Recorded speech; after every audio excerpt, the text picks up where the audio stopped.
Mic check 1. Mic check 2.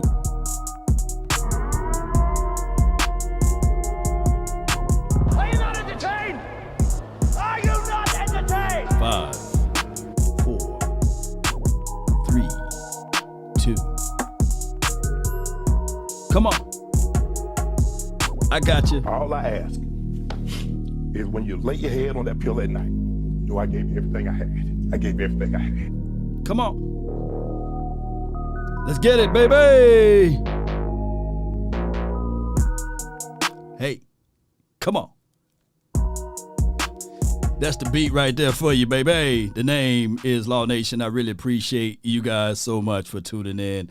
Let me blow that fire out. Appreciate y'all, man, so much. So yesterday it was a lot of melees, a lot of stuff going here and there. And of course, we talking about practice. Not a game, but there's a real battle that got to go down. And it's 53 guys. 53 guys that got to be a part of this team one way or another. They got to be part of this team. And on top of that, when we start thinking about it, this defense,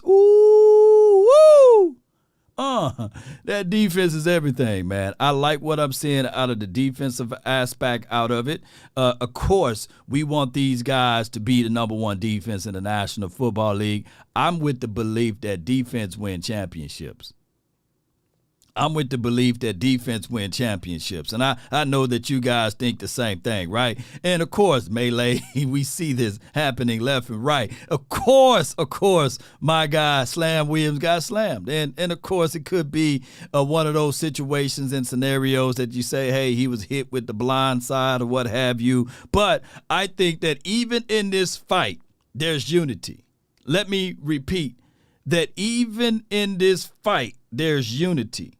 Because at the end of the day, when you are, and of course some people say, hey man, that's just football, it's not even a fight actually. Of course, we can say that.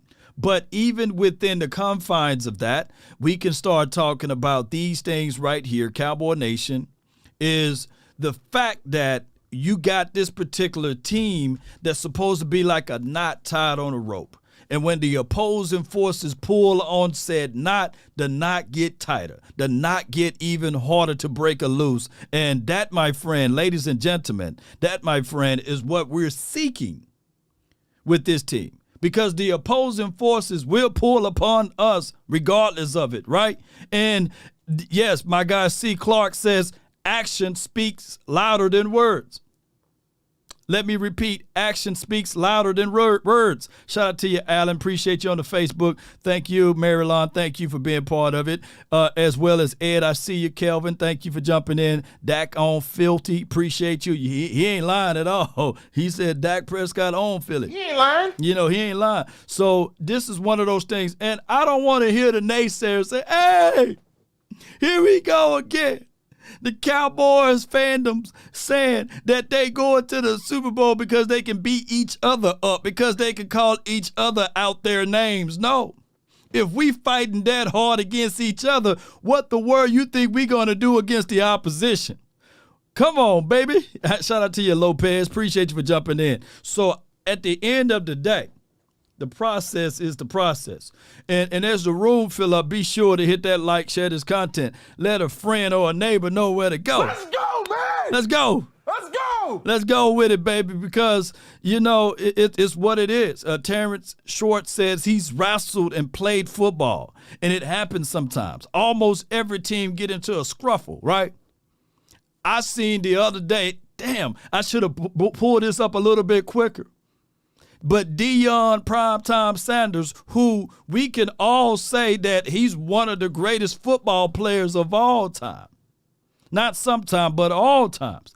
Got into a scruff, right? His teammates or his Colorado team, although he left my JSU, but that's okay. That's a story of another day. His Colorado team got into a scruff, got into a fight, got into fisticuffs, and the first thing he said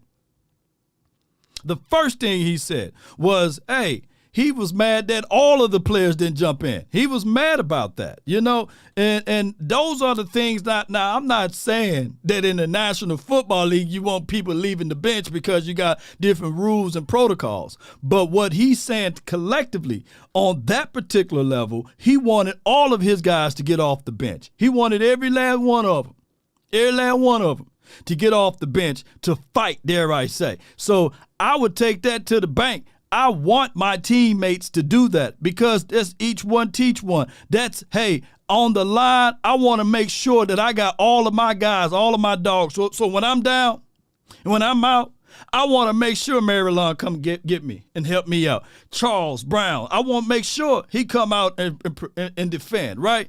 Christopher Frazier, I want to make sure that he's willing to rock with me, roll with me, man. You know what I'm saying? Jared Thomas, shout out to the Thomas. You know you're going to be there, bro. You know, you got my same last name. Flying above the rest. Appreciate you for the $1 holler, man. Appreciate you. All of y'all boys, man. So when I throw the hat up, I want to make sure all of y'all come and get me, baby.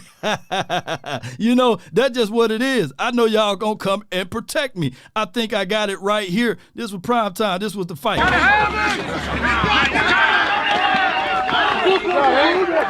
Fight!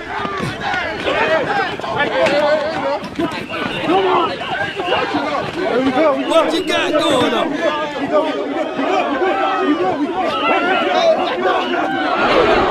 Come on, baby. Come on, what's your profession over here? Come on. Tussle time for your mind. Tussle time for your mind. Yeah. Who just fought? He just fought. Can y'all hear that? I seen two of y'all walking off over there, and you got to keep teammate fighting. What they do that at? Nowhere. What they do that at? Not here. In one fight, we all fight. You understand that? No, sir. I don't want to see y'all walking off when somebody's fight. Yes, sir. Never again. Oh, God. I was in that bitch. Look at the young man. I was in that bid, man. You got me in Presidente. You know what I'm saying? Accounted for. You know what I'm saying? Yes, indeed. So at the end, and now in a game, it's different because we got different things that we got to make sure. We got to protect the check. You know, at the end of the day, we don't want everybody leaving the bench. You know, but if everybody, hear me out, if everybody leave, they can't suspend everybody. So they're going to have to make special concessions. But when we start talking about multi-millionaires, that's a whole nother ramification. But what Prime is trying to teach those youth, although a lot of people would not agree with him, a lot of people will say, hey, man, nah, dog, shoot, you better make sure you secure that scholarship. You better make sure you secure that scholarship because not everybody is paid for, right? You better sit your butt. You better lead the other way. But I get all of that. But when the leader, the captain, the man that's in control of everything is teaching, you're supposed to be able to open up your ears and say, okay, even if you have to go in and act like you're going to fight somebody, you better just be in there, be close to it, right? Don't be running off. But I do get it. I do get it. As in good words, they say the coward tells the story on how the brave man died, right? The coward get to tell the story. The two that walked off, they can say, yeah, man, I was in the battle. I swung, I knocked out 2 or 3, and I had to get back to make sure I can get some water and retrieve some more stuff. But by the time I came back, the fight was over with, right? That's the coward, right? Some of y'all are cowards to this day, right? You know, y'all ain't willing to go down with the ship. Some of y'all saying, hey, I got to secure everything. I got to make sure I leave in a good fashion or leave in a good token and leave in a good situation. Hold on right quick. I got to take this phone call.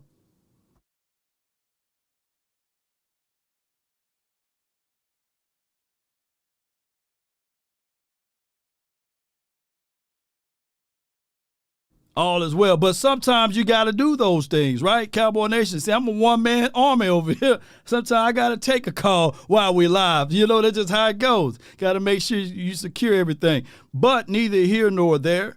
All is well. It's just a lesson to be learned. Shout out to Prime and Colorado, and may they do successful things over there. Damn, he shouldn't have left my JSU, though. Build the plane while it's in the air. Yes, indeed, flying above. Appreciate you. So let's get into the meat and the potatoes of it. I think I cut the video short earlier, and I have no capabilities of fast forwarding on this one. But bear with me because I want to give you guys the valuable insight to what happened at the latter part of this particular clip. And shout out to Nick Harris. He was on the show, The Final Word, just yesterday. And shout out to Cal Yeomans. Both of these guys shot these footages right here. And be sure to check out their independent Twitter pages and be sure to subscribe and follow and support. Now, this 54, he kind of hit 67 in his back, and then Tyler went through. Biotish. Biotish is a guy that's about to get paid. Biotish is a guy that didn't allow a sack in 2 seasons. So if you got somebody like that in your wheelhouse to protect number 4, you can only imagine he have the same love and adulation to any of his boys, any of his compatriots. So I do like seeing that. It's always offense versus defense. I'm a little biased. I played on the defensive side. So I'm always team defense when you guys be hearing me speak. But at the end of the day, ladies and gentlemen, we want what's best for this team, and 9 times out of 10, the number 1 defense wins championships. And that's Dak Prescott. Yes, spitting upon Parsons, and this is very valuable because he letting him know at the end of the day, use your mind, use your head, because if you break your wrist, you break your hand, now we're down one of the best defensive players on this team. Senseless fighting is not necessary when you punching and things of that nature. So I do like seeing number 4 commanding his team. Now, granted, there will be some low-hanging fruit. Some of the people will be saying, hey, man, hey, Dak, he ain't a leader. He ain't a real leader. Well, if he wasn't a real leader, he wouldn't have been able to do that. I didn't foresee to see a Will Grier being able to tell Parsons that. Or Cooper Rush being able to tell Parsons that, because that little shove at the end, oh man, Parsons probably would have took his helmet off and folded that brother like a pretzel. You know what I'm saying? And that's right. Somebody said Ramon says bull sugar, right? But at the end of the day, y'all know that's the reality of it. But let's get to the film. Let's get to the film that I promised. And this is from my brother from another mother, no other, don't look like Danny Glover, but he's cool with us, Jesse Holly, man, and he's a friend of the show. We talk, good guy. I could have called him today and said, hey, let's reenact this again and go over it right now, but I don't want to bug the man. But this is on his Twitter page, and this is how he broke it down, and then we'll go over some more things. And I love doing this because at the end of the day, this will bring you insight to the game on how he's seen it from a football perspective. Back to break down another huge play that happened in practice today. Another win for the defense. I never thought I would admit this or say this out loud. Can y'all hear audio? I love the offense, but I am absolutely in love with this defense and what Dan Quinn and company is doing with this defense. All right, let's jump into this play and break this play down and just show you where the offense can improve, Dak can improve, but just how well this defense is playing. All right, let's look at the offensive formation. There's the center right there. There's your tight end. There's your receiver. So what we have right now, we have a 2-by-2 set, a little reduced split right here by Brandon Cooks. Defensively, you're seeing this so much more a lot with Dan Quinn and what he's doing with this defense. You have linebacker right here, Leighton Vander Esch. But what you're seeing the defense in now is in this big nickel or big dime. You can call it big dime because they essentially have 6 DBs. Let me count them out for you. There's 1, there's 2, there's 3, and on this backside where you can't see right here, Stephon Gilmore is out here, Bland is in the slot, and I believe that's Hooker that sits on this side. So 6 DBs with the linebacker right here, Leighton Vander Esch. Dan Quinn has begun to love this big nickel or big dime package personnel. Guys like Jaron Kearse give them the ability to do that because Jaron Kearse is a big enough player where he's able to play both the run, the pass, getting to the flats, getting to the hook curls, but also you can. Let me say this. J-Rock is like a tight end eraser. Not a lot of people got a guy that can play down inside and also play hook to flat and also can carry downfield. And Kearse got the ability to do all of those things, and he brings it to a level where there's no massive drop-off when you have that when they do heavy run pursuits. But let's listen to more of my guy, Jesse. Sometimes send him on a blitz. So it gives the quarterback sometimes a confused look at what they're doing. So you got a 2-by-2 set right now in the offense. You're in the red zone. That means in the red zone, everything happens a lot faster. Your 12th man is this back of the end zone. So the defense used that to their advantage. But a 2-by-2 set by the offense, shotgun by Dak Prescott. He's surveying the land. And what Dak Prescott is starting to see is this.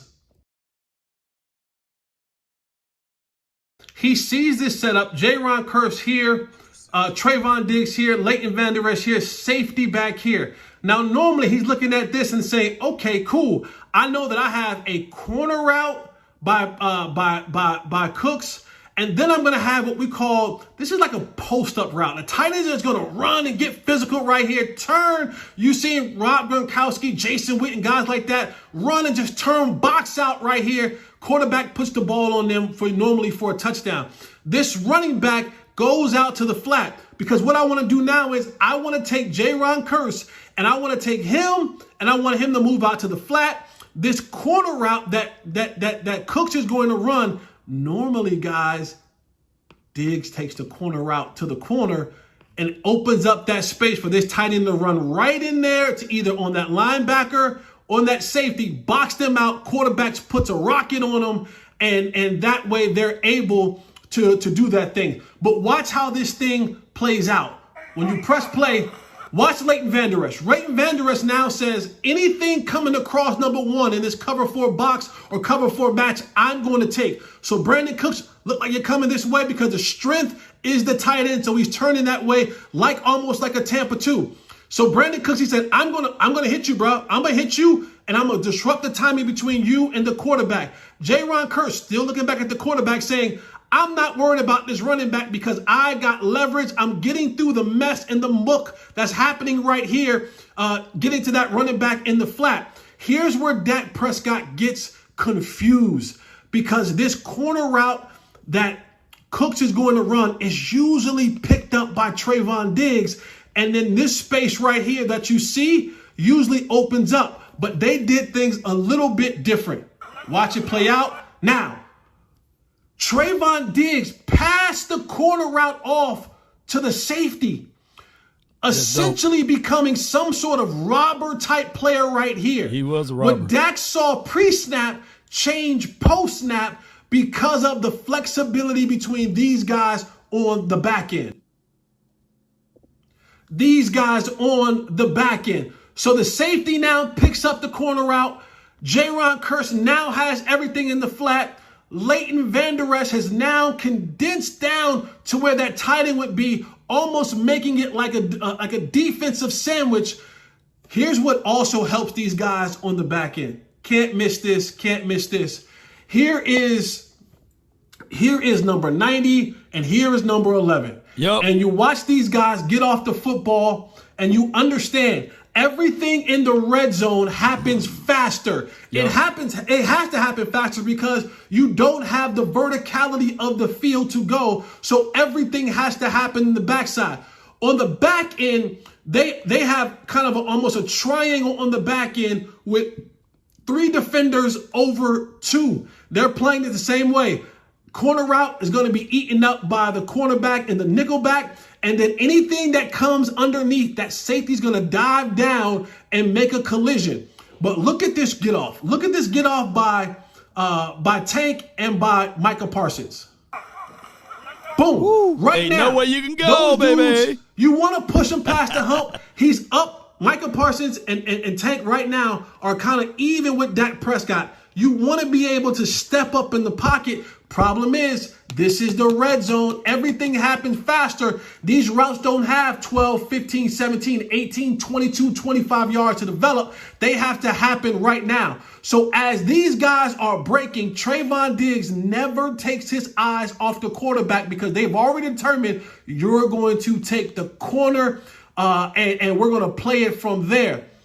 Dak Prescott now understands that this thing is happening faster than he anticipated because of the rush. He has to step up. He made a predetermined decision that I'm going right here to this tight end. Normally you see that ball throwing low and away, but Dak felt like he can kind of drive this thing on there. Unfortunately, Trayvon Diggs was all over this play right here, but this was caused by, watch this rush. This rush is happening so fast right here. It's picked off. And he doesn't have time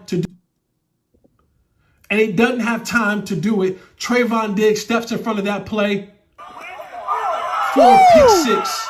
Wow, what a great play. Let's watch this from the beginning and let's walk through this. What a great job by the defense right here. Dan Quinn and Al Harris, the way they call this thing right here. Remember, this is a 2-by-2 set by the offense. You're going to get a corner route. You're going to get a post-up route right here. You're going to get a running back in the flat because you want Jaron Kearse to go this way. You want Trayvon Diggs to chase that corner. You want this safety to be out of position because he's going to get boxed out, and you're going to put this thing on the tight end right here with Leighton Van Der Esch closing. He's anticipating that contact, but they switched it up. What Dak thought he saw pre-snap, he changed on him post-snap. Where he should have went, maybe should have been down here to Michael Gallup. That might have had a chance to do something, but they didn't do it. The rush was fantastic, and we're going to watch this play from start to finish. The get off by Lawrence and Micah Parsons. Dak is looking the whole way here. Trayvon Diggs is looking at him. Jaron Kearse is seeing what he's seeing.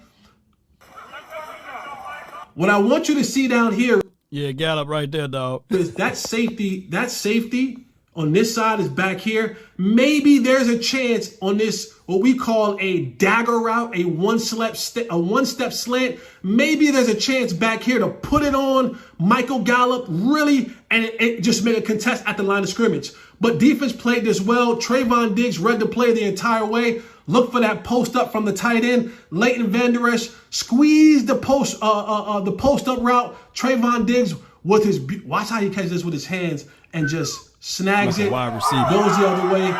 Touchdown, pick six for Trayvon Diggs. A win for the defense. Way to finish the rep, Trayvon Diggs. What an absolute awesome play by the defense.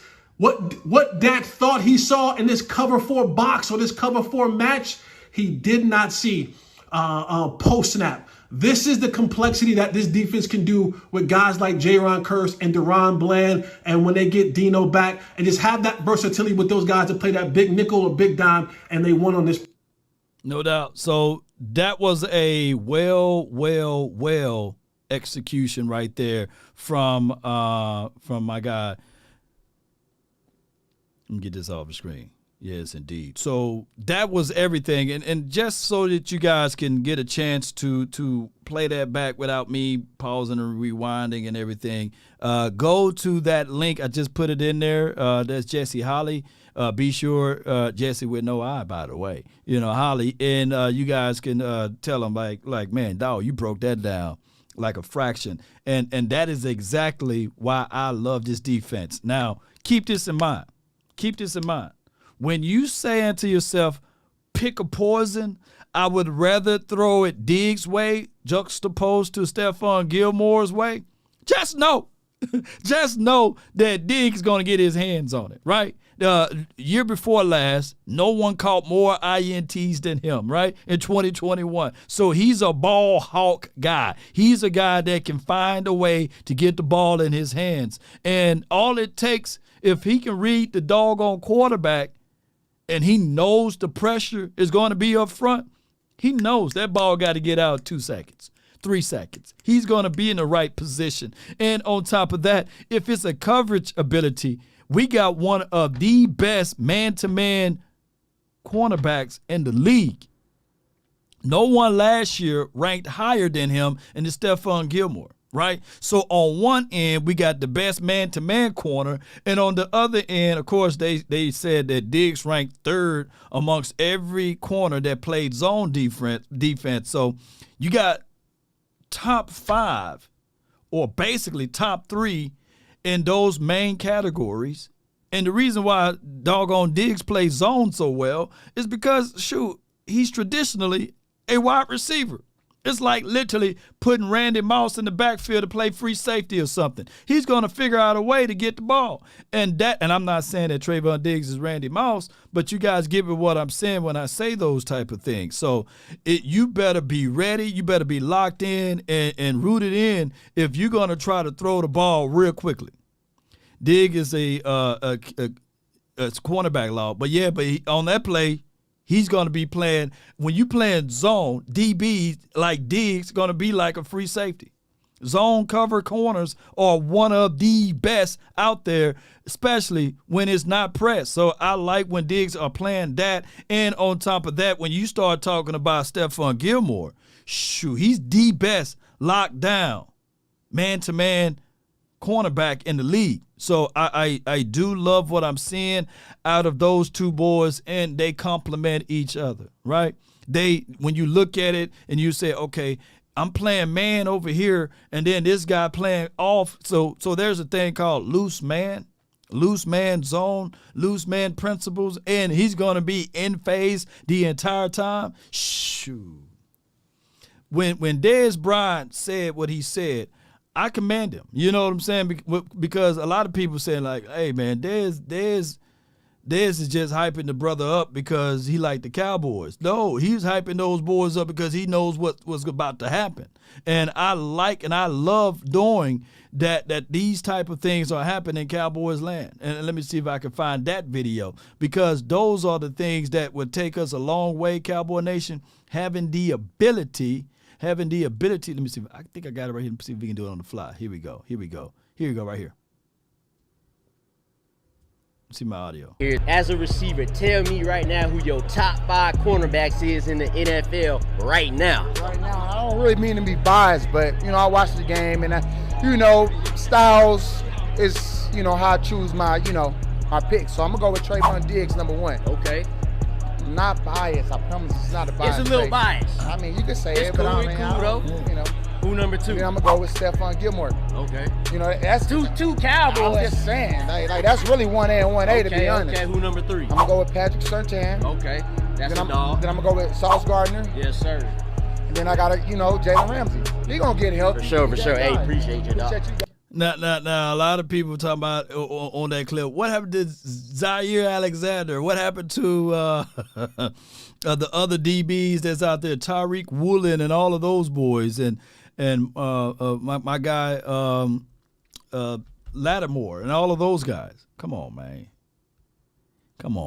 And of course, somebody said Bradbury, and of course, they're gonna say those things, as well as the other guy, Slay. And Slay is really good. I like Slay.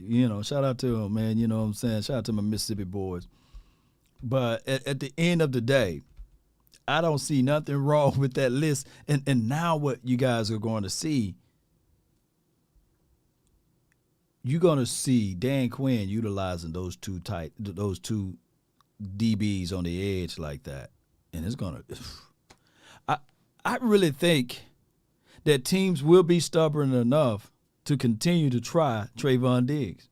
You see, last year, hear me out, it was 3rd down in Brown, right? Until he got hurt. And then it was 3rd down, whoever is on the opposite side. Oh, 3rd down in Kelvin Joseph, 3rd down in Deshaun Wright, 3rd down and whoever's on the opposite side of Trayvon Diggs. Guess what? You can't do that now for the 2023, because Gilmore, in order for you to get that ball in the right spot accurately, you better make sure you pinpoint that ball. And in order to do that, you got to have time in the pocket. I don't think you will have enough time in the pocket. So when we start talking about these battles or what have you, let's switch over to the unofficial Cowboys depth chart. And we've been talking about who will be the running back 2 and things like that. And I'm going to tell y'all, and we've been talking about quarterback and stuff like that. I think that the Cowboys are really going to rock with, hear me out, put the butter knife down. I think the Cowboys are going to rock with two quarterbacks. I don't think that they're going to rock with 3. And especially due to the new emergency rule that they brought back or what have you. I think that they're going to keep Will Grier on ice. Now, Will Grier have a chance and an opportunity for this second preseason game to change a lot of people's mind, but that's just what I'm thinking. I'm thinking that even though this is the official Cowboys website, although it's unofficial, but this is their official website, by the way, I think that it will be Tony Pollard, and it will be my guy Deuce Vaughn. But for right now, they got Tony Pollard, Rico Didal, Malik Davis. I'm thinking that you can probably squeeze one of these 2 guys out and still rock with 3 running backs. And from my mindset, I think a lot of people were saying, let's bring back Lenny. Let's bring up a Lenny. Not bring him back, but let's bring up a Lenny. You know what I'm saying? Let's bring up another running back to fit into the mix. But I will say this, though. Deuce Vaughn, you got to add him into the mix, right? Let me just put DV right here. I'm going to put him in between these guys right here. Because I don't think there's a situation and scenario that you would look into a game day roster and say, all right, I'm not finna rock with Deuce in the mix early in the game. Shoot, we'll be banging on the table talking about, hey, Mike McCarthy, you pulling some Jason Garrett stuff, man. Scott Linehan and Kellen Moore stuff. No, we need our starters to be out there, man. We need our playmakers need to change the pace, you know. So if Tony Pollard get tired, we'll put Deuce Vaughn in there. Let's have a real running back by committee situation. Let's not run Tony Pollard 15, 16 snaps before you get a chance to see Deuce Vaughn, Rico Didal, and whoever it may be. I want to see a real running back by committee. Let me repeat. I want to see a real running back by committee. All right, so, of course, within the confines of this list, this is what they have on their website, by the way, the wide receivers. Can y'all still see that list right here? Let me erase this right quick. Boom. All right, so y'all see CeeDee Lamb, number 1, right? Brandon Cooks, number 2. Number 3 is my guy, Michael Gallup. I would say that he would be my number 4 wide receiver, Jalen Tolbert. And number 5 would be Kevontae Turpin. But so far, I'm looking at Simi Fehoko. Could they go? Hold on. It just hit me. Let me delete all of this. Could they go with this entire list as they wide receivers? That's too many wide receivers, ain't it? You know, that's 9 wideouts, man. I don't think they're going to go with 9 wideouts, man. Let me just draw a line through the guy that I think that probably won't even make it. And shout out to Tyron Johnson. Nothing wrong with him, number 80, but he haven't showed me enough. Right? Shout out to him, though. You know, haven't showed us enough, man. So that brings it down to 8. That brings it down to 7. Do we go with 7? Or do you have, hold on, let me do my guy a little bit better. Is it a toss-up between this guy, Simi Fehoko, this weekend, and Dennis Houston? Because we know Jalen Brooks made this team. Is it a toss-up between those 2, ladies and gentlemen? I think that even though as crazy as it may be, he's going to make it regardless because of special teams. He got that golden key. These guys right here in this window right here, this box right here that I just created, those are your guarantees, man. Joker, Deuce, and Deuce over here. Deuce, you know, I put him into the mix too. Those guys right there are your guarantees right here. I don't think these 4 guys right here are not going anywhere. Doing great this is what? This Saturday will tell it all. This is from C. Clark. No way. Too many wideouts? In a perfect world, we would just say, hey, let's roll with just 6 of them, right? But this right here, this dude right here, Kevontae Turpin, he's special teams. And you got to put him somewhere on the roster. You can't put him at fullback. You can't put him at running back. And you for dog sure just can't just put him as a team, just a special teams. So this weekend, I think that it's going to be a battle between Simi and these guys. Let me not draw this circle all the way.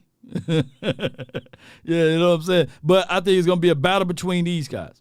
All right, and we go down to the tight end room. This is easy for me. Seth Green. Let's draw a line through him. And no offense to you, Seth Green. Nice family, met all your people, man. Good people. Real good people. But I'm looking at this situation whereas there's casualties and war.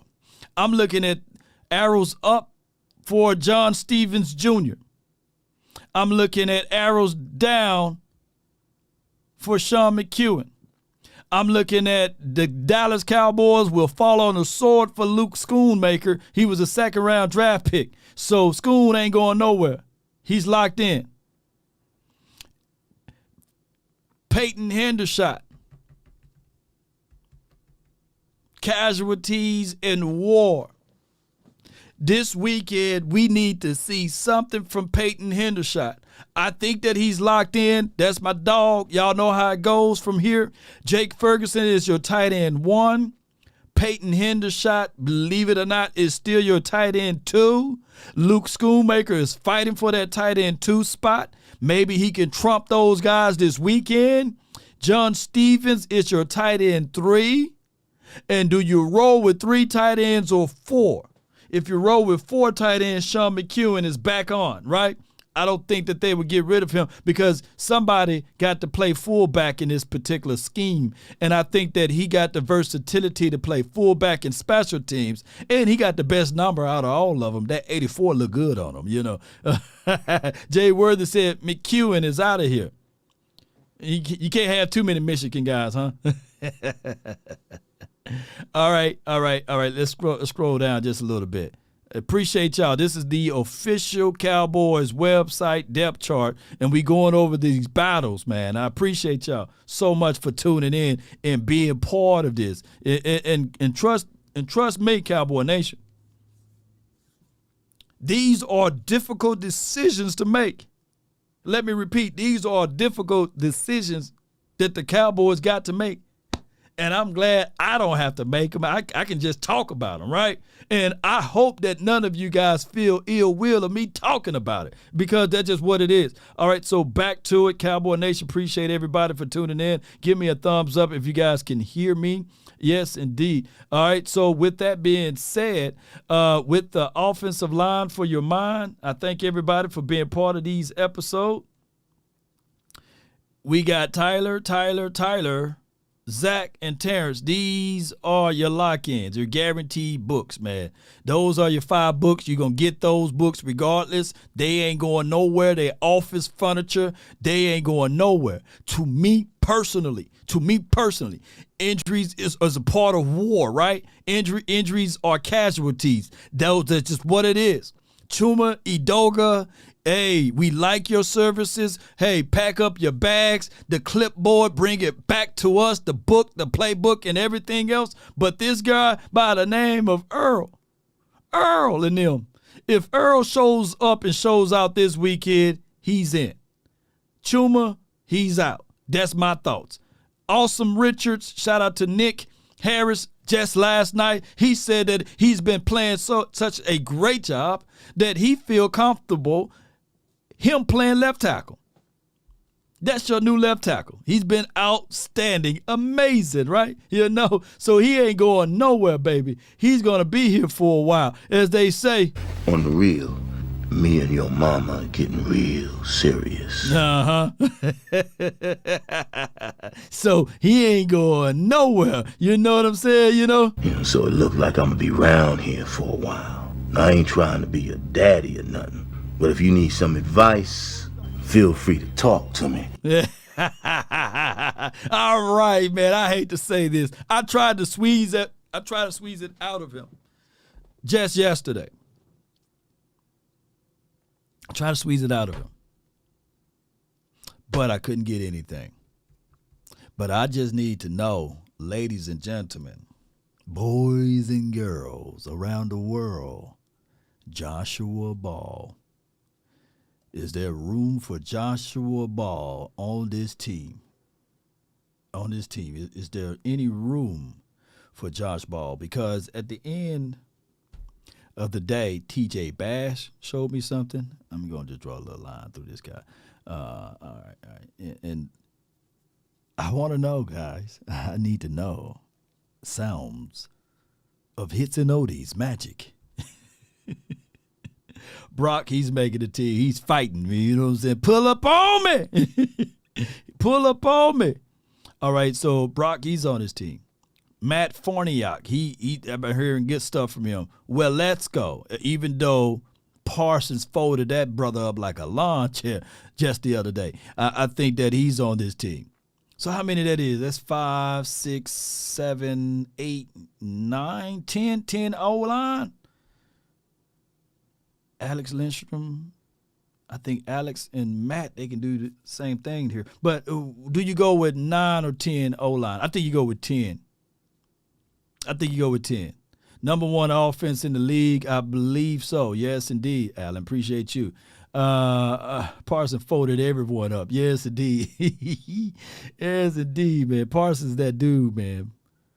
Farniok will be on the team. Yeah, Farniok, okay. Farniok versus Alex Lindstrom. Who you got?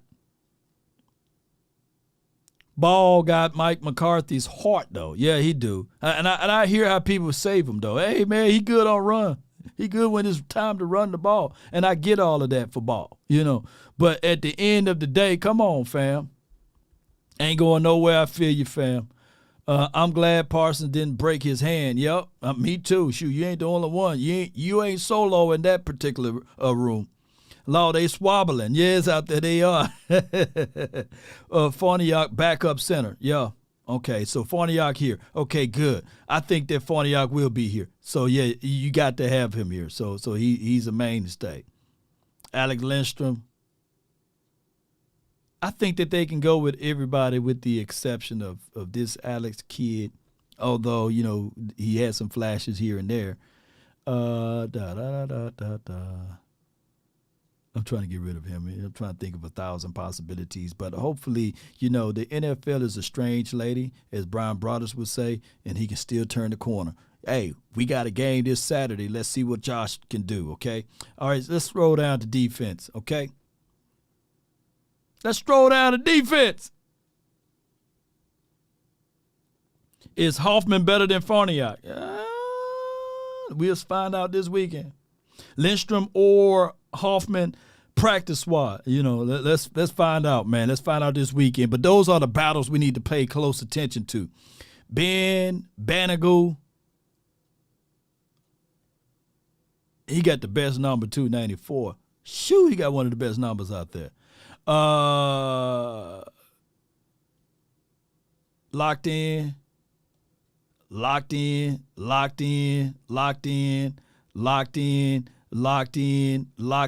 little dots, they locked in, dog. Locked in.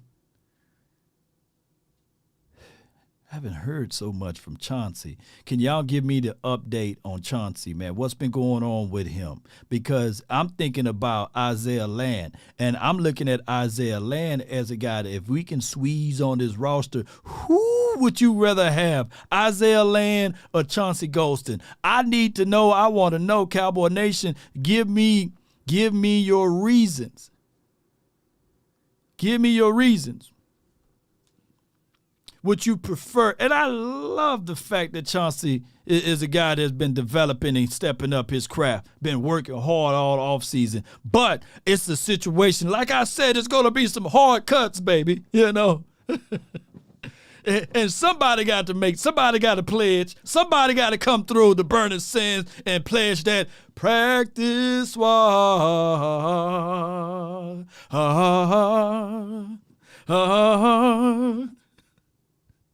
Somebody got to go to the practice squad, man. Somebody got to go.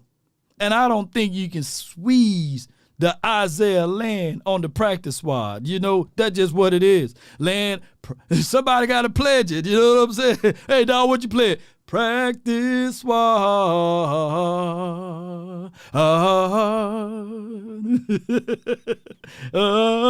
Come on, practice squad. Come on, man. Who gonna make the practice squad, man?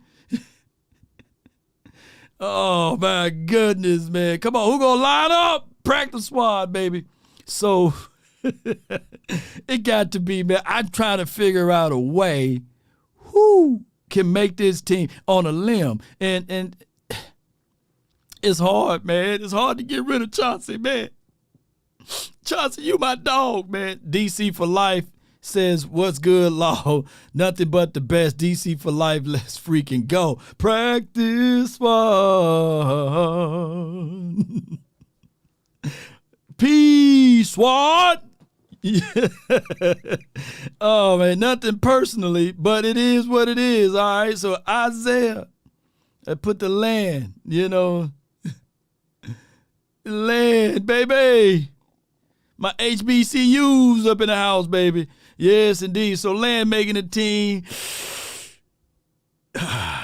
See, we'll call you back up, Ghosted. I think that we can sneak you in. What year this is for Ghosted? What year is this for Ghosted? And he's my dog, man. And he's so versatile because you can play him on the inside. You can kick him onto the outside.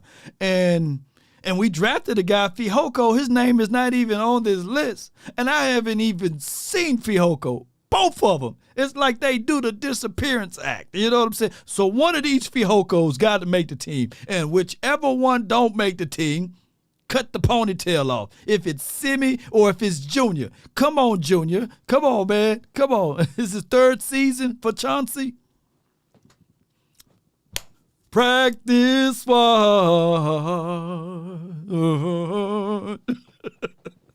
Oh my gosh, Galmore! I forgot about him. He's at the bottom of here. Where Gal? Hold on. Oh, oops. How many DBs y'all to go, man? If Fihoko will make the team, because what round was he drafted? Fourth or fifth? You know what I'm saying? I'm not Gilmore fan either. Oh my gosh, you know what I'm saying? All right, let's look at this unofficial depth chart. Keep this in mind. We only joking with these guys. Don't y'all be hitting these guys up and say, hey, man, that dude Law was talking about you, man. And we'll see about that. You know what I'm saying? All right, so with rule of thumbs, they don't even have Gilmore on this doggone list. And you see how they got first team, second team, third. And they don't have my guy Gilmore on here. So this is a deciding factor these next two preseason games on what they're going to do with said boy. Right? All right, so that's just what it is. They still got Parsons at linebacker, which rightfully so. Parsons, he's off his furniture. He ain't going nowhere. Overshown, he ain't going nowhere. I think that this is going to be our Damone Clark is going to be our tackle leader for the 2023 season. I think that he goes to IR. I think that Jabril Cox makes this. I think that Leighton Vander Esch, he's going to be one of the starters. I'm going to type in Harper. I'm just type his number in, 50. Number 50. He's going to be on third team over Malik Jefferson. That's just how I look at this. Let me know if you guys want to make any adjustments to this. Or they could finagle this lineup, move Isaiah Land to linebacker, and keep Chauncey, right?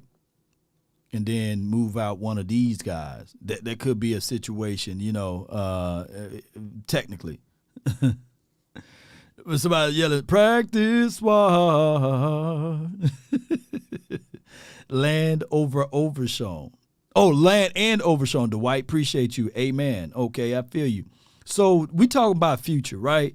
And I think that you could stash Malik Jefferson on some type of IR if he's not all the way there, and then you can move on from there, Cowboy Nation. Is this list fair? You know, from what I got right here, is this pretty much fair, Cowboy Nation? Is this pretty much fair? All right, so moving a little bit further. And don't forget, we will open up the phone lines a little later. The phone lines itself is 657-390-7391. That's the hotline for your mind, okay? So we will open up the phone lines for you to call in to change my mind. Man, you know, we're going to have this thing going the best way possible. And excuse me if there are any inconsistency with this stream, because I am getting the red button here, but we're gonna fight through it. We're gonna fight through it. Appreciate you, Jay Lombardi. I'm gonna pin that number to the top of the screen. And I don't know why we got 17 drop frames today. So yeah, it is kind of stuck a little bit here, but I appreciate you. We're going to fight through it, though, okay? Cowboy Nation, appreciate everybody for tuning in. This is the hardest part, and a lot of beat writers, a lot of reporters don't want to do these 53 lists, because if a person makes the team, actually, right, and you counted them out, they're going to take it personally. Some people do that. I don't want you guys to take it personally, but this is just what it is. This is a situation whereas we on the outside in, we don't make plans for these guys, but we do have observation and eyeballs, right? So, like, a lot of people think that I can't stand Kelvin Joseph, but that's not the case nor the scenario. I want to pump up Kelvin Joseph. I want him to make the team. All right, CJ, he's on this team. He's grandfathered in, right? Josh Butler, I think we can cross him out, by the way. You know what I'm saying? D'Angelo, you know, I think he's not making it. All right, so this is not me taking any aim at those boys. I think that Josh Butler can probably show us something and make us reconsider Nashawn Wright. But he got to do it this weekend. He got 2 more games. He got to showcase it, right? But let me just give you guys the untouchables. The untouchables. Stephon Gilmore, Trayvon Diggs, untouchable. Deron Bland, untouchable. Donald, untouchable at this point, right? Curse, untouchable. Malik, untouchable. Eric Scott Jr., untouchable.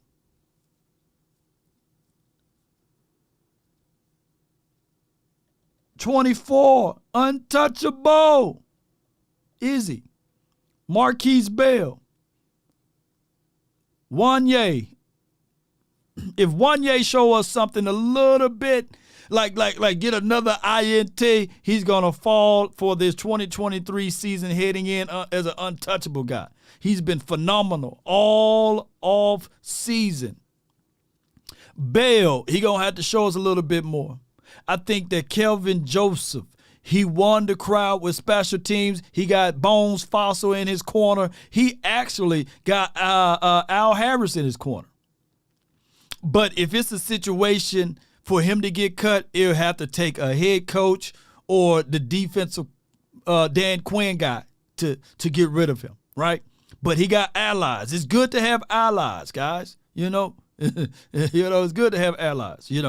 Red Wine, he's been phenomenal in training camp. I'm not going to put him in he's just above these 2 guys right now. He's above those 2. So Tyler Coyle, he's one of those guys in the fringe, right? My guy Paul says, watch. See, Burleson says, watch KJ be on his team for 6 years. You know what though? Anthony Brown, how many years he was on his team? 6 years, right?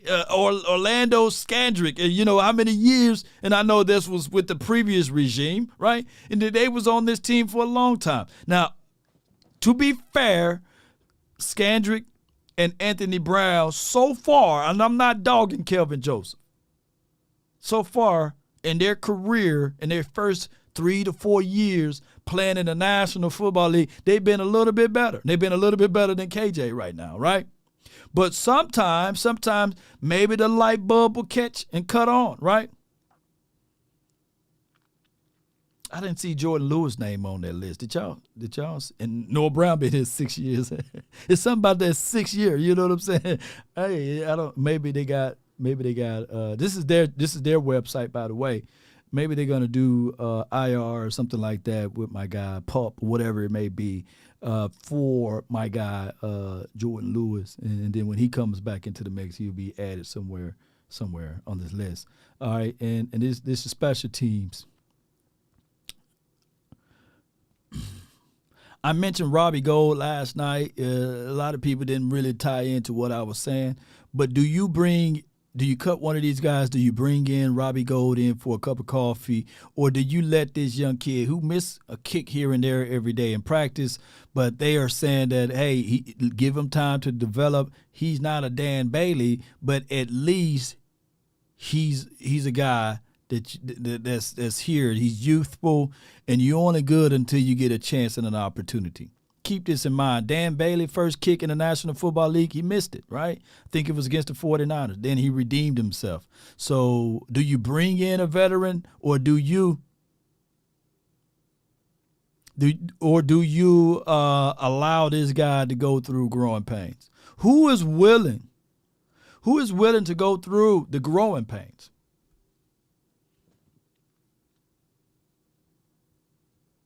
I'm going to show of hands if you are willing to go through the growing pains. I mean, that's just what it is. Robbie Gould, he's long in the tooth. Mason Crosby, long in the tooth. Those guys are 38 and above. You know what I'm saying?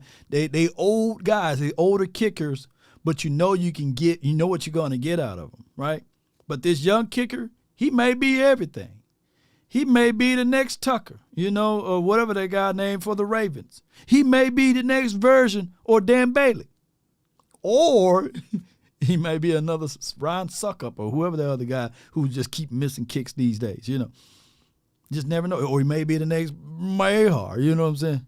We should have kept Mayhar. I think Mayhar missed like 3 or 4 kicks in the Denver's game just the other day. All right, Anger, that's a damn good punter right there, man. Ooh, that's a good punter. He wears number 44. When you don't know his name, he's good. You know what I'm saying? Trent, you ever seen his name pop up on the screen? He's good. All right, so far they got Deuce Vaughn, Malik Davis as a kickoff return, guys. So that's just how this process goes, and they got nothing else down here. No cheat codes to the website, none of that stuff. Okay, good. So with that being said, Cowboy Nation, it is what it is, man. It is what it is, baby. Call my phone, hit my line. Only ones who down for line. Keep it super thorough my way on this side. Keep it super thorough. It is what it is, baby. Call my phone, hit my line. Only ones who down for line. Keep it super thorough. There are 4 participants in the conference. Keep it, baby. With my brothers, there's no question, keep it real. 657-390-7391 is the hotline for your mind. It's real. Flying above the rest, you're live. What's going on, Law Nation? Nothing much, Chief, man. Holler at me, man. What's on your heart, man? What's on your mind with the 53, with the fights, whatever you want to talk about, what's on your mind, bro? Well, let's go, man. We're going to start with this, man. In my opinion, we carrying 3 running backs. And those 3 going to be TP, number 1. Deuce Vaughn, number 2. Okay. Rico Dowdle going to come in at number 3. And the reason why, because this year, y'all, Mike McCarthy said it a while back, we carrying a fullback. Hunter was brought here for a reason. Old boy from North Dakota State. He's going to be our new fullback. Okay. With that being said, that's also going to play into the tight end room. Okay. We're going to carry 3 tight ends. You heard it here first. Okay. Those 3 going to be Jake Ferguson, Schoonmaker. They're not going to cut a second-round pick. That's just not gonna happen. No. And then number 3, don't be Stevenson. Woo! When you got a young guy and give a shot, when you got both doing the same, you go with the young. Go with the youth. Yeah. If they're even, you go with the youth. Yeah. And you probably can sneak.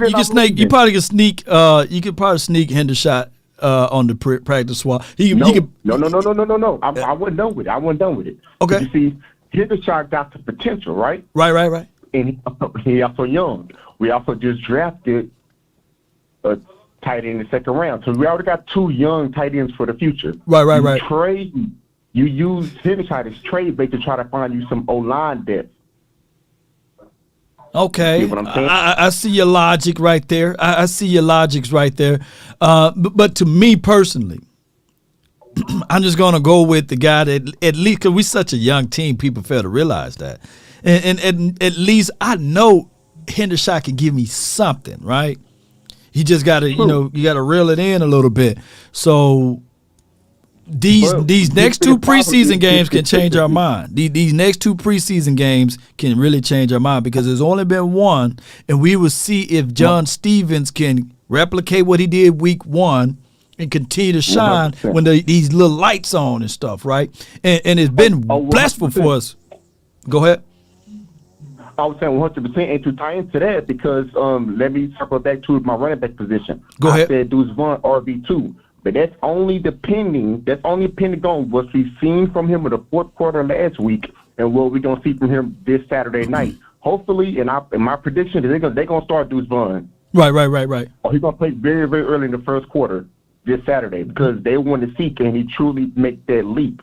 And if he can, here's the only thing, though. Here's the only thing with your assessment on this depth chart. Even though Malik Davis didn't give us a lot in preseason 1, and he was going up against the ones or what have you, I still, to a degree, trust Malik Davis a little bit over Rico. Rico still got to prove it to me, man, for these next 2 preseason games. So in my world, I'm thinking of an opportunity to have. And then he brings you a little bit more power. With that the case, we got 3 finesse running backs and 1 fullback who's been kind of like, you know what I'm saying? He haven't really showed us anything. But wait till you see him behind our starting offensive line. He's gonna look way better. Okay, we it's a wait and see. It's still, like I said, 2 more preseason games. To me personally, I missed the 4th preseason game so that we can really evaluate the people like the second and third string guys. But I appreciate you for calling in, fam. Yes, sir. You have a good day, man. No doubt, man. That's my guy flying above the rest. So I'm not finna push back on all what he said because I can see where he's coming from with, hey, we're gonna roll in with Hunter Luepke. Right, so it's a battle between Hunter Luepke and Sean McEwen. One can give you catching out of the backfield and still block like his life depending for it. You know what I'm saying? Because 84 can block. You can't take that away from him. But running in between the splits and actually running the ball, he can't give you that like what Hunter can do. And Hunter, he's still this right here. What we all say with all of these things. Well, what I'm saying is that there are known knowns and that there are known unknowns, but there's also unknown unknowns. Things we don't know that we don't know. That's just what it is, man. I got my guy Darius, man, from the 214, man. You're live. Law, how do you define a Cowboy fan? A Cowboys fan, where there's different levels to any fandom, right? There's casual fans, right? There are diehard fans, right? That win, lose, or draw, we got a chance.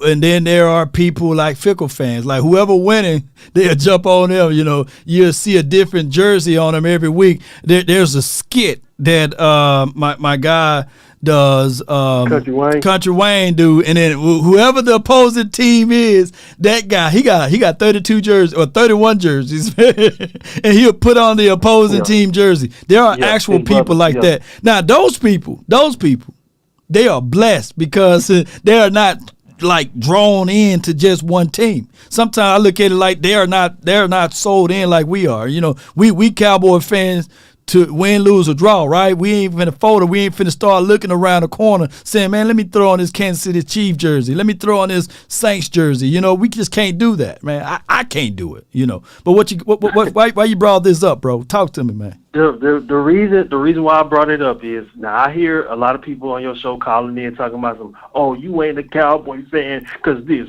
oh, you ain't a Cowboy fan because that, or you ain't a Cowboy fan because you don't like that. Man, shut. This is what I'm gonna say. This is my assessment. I don't even want to say assessment. This is what a Cowboy fan truly is. Go ahead. When the season start right, and then we having a tough game against, say, the Eagles or the 49ers, them people that be calling in at halftime, and they be giving up. The last time, I want to say the last game we played against the Eagles, that first go around when Cooper Rush was the quarterback, right. Bro, it was people calling in, whining, crying, bitching, and moaning. Right. Oh, we gonna lose the game. You're not a Cowboy fan. Right. See, that's why I only watch the game by myself, because I'm gonna keep the faith. I don't got time to sit here and hear you crying and bitching and moaning. Right. If you do that, now I'm gonna take down notes. All those people who calling in talking about some, oh, you ain't a Cowboy fan, this, and you ain't a Cowboy. I'm gonna make sure I got every last one of y'all names. And if you ever think to call in to Law Nation show at halftime crying, talking about I'm gonna call your ass out. What did Pops told Craig? You know what I'm saying? You win some, you lose some. You know what I'm saying? And at the end of the day, we all know that he's a fan of his son. He wanted his son to continue to live, but he didn't want his son to take the gun and end that man's life plus his. You see what I'm saying? So that's why he said, come on, you got to fight with these. You know what I'm saying? So that's how a fan's supposed to be, right? They got to be able to tell other fans, hey, we're going to lose some, we're going to win some, but we fought, you know what I'm saying? We stood to the battle. We stood to the bitter end. He knew that Craig didn't probably have the chance to beat Debo, but he rooted for his son. You know what I'm saying? He didn't say, hey, Craig, you don't got a chance, man, run. You know, take the gun, shoot. And that's the best analogy that I can give. But what most people want to do, they want to win at all costs. They want to take the gun. They want to shoot Debo. You see what I'm saying? So that's just what it is. And then they want to crash out, or they want to run and flee and say, hey, there's no chance for us to win the Super Bowl because we got Dak Prescott as the quarterback. Run. You know what I'm saying? Or there's no chance for us to win this fight because we got X, Y, and Z against us, because the national media is saying X, Y, and Z things. No. I'm like Pops, man. We gonna win some, we gonna lose some. But at the end of the day, I'm rooting for you, son. Go out there and beat Debo. That's all. I'm loving the analogy. Get up, Craig. Come on, get up. Don't. Hey, when they call in, when they call in the halftime and they talking about all that, they don't got the faith and not, bruh. Don't let them make it. Don't let them. Matter of fact, if you don't do it, I'm gonna do it. I'm a sniper. Straight up. You gonna snipe? I don't want to hear that shit. Appreciate you, Darius, man. Thank you for calling in, fam. Just good call. Good call from him. But you guys give it what I'm saying. You know, that itself is how you supposed to fan. Some of y'all want the Cowboys to win at all costs, even if it's the sleazy way. Y'all want us to win by pulling out the guns, knives, shoot up people. No, that ain't the way, man. We're going to play it fair. Now, the Eagles fans, I ain't going to speak for all of them, but majority of them, they don't care how they get the win. They just want to win, right? They want the win regardless of whether or not, and they brag about it. They brag about beating up poor little Cooper Rush for weeks. And then they try to flip it on us. It was cool when they did it, right? It was a problem when we did it, right? But the difference was our quarterback hung 40 on those boys.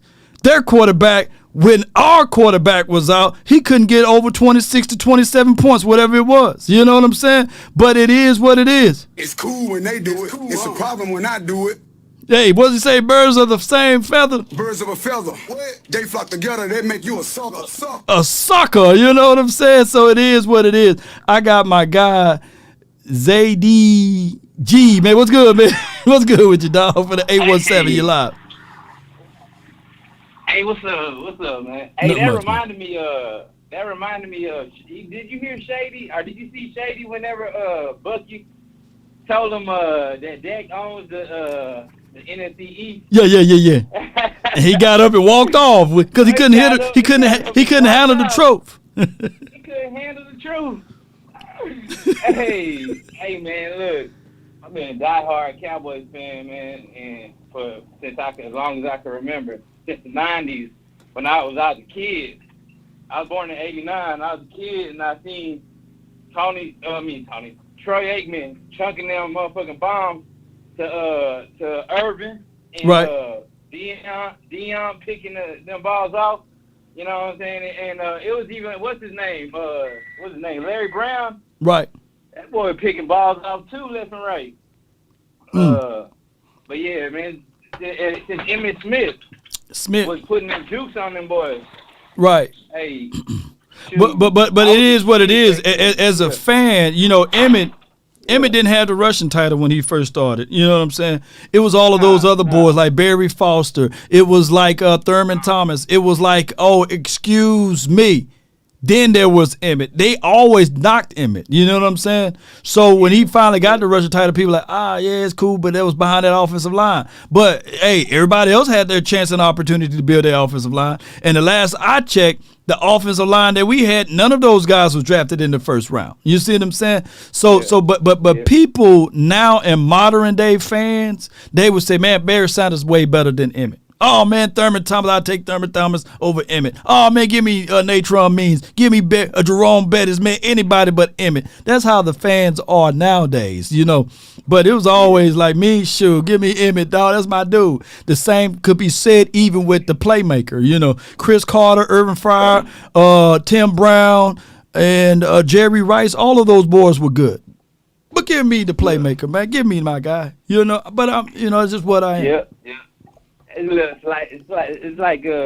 another YouTuber. It goes by Slightly Biased. Yeah, we a little slightly biased, but you know what I'm saying. Like, it ain't nothing wrong with it. That's our team. Yeah, ain't nothing wrong with it. Hey, but speaking of these running backs, so I think I might be a little biased when I say this. I think Deuce Vaughn, he looked a little bit like a mix of Emmitt Smith and Barry Sanders. I don't know if you remember that little play where he put the shakes. He did a little turnaround spin. Yeah. When he was coming to the left, he did a turnaround, juke one, and then he put the little shakes with the shoulder pad. You see his shoulder pad just shaking that boy in front of him. And cut off to the left, got around him. And I was just like, I thought I was having a flashback of the 90s, and I said, dang, man, what is that boy? He's something else. He's going to be something else.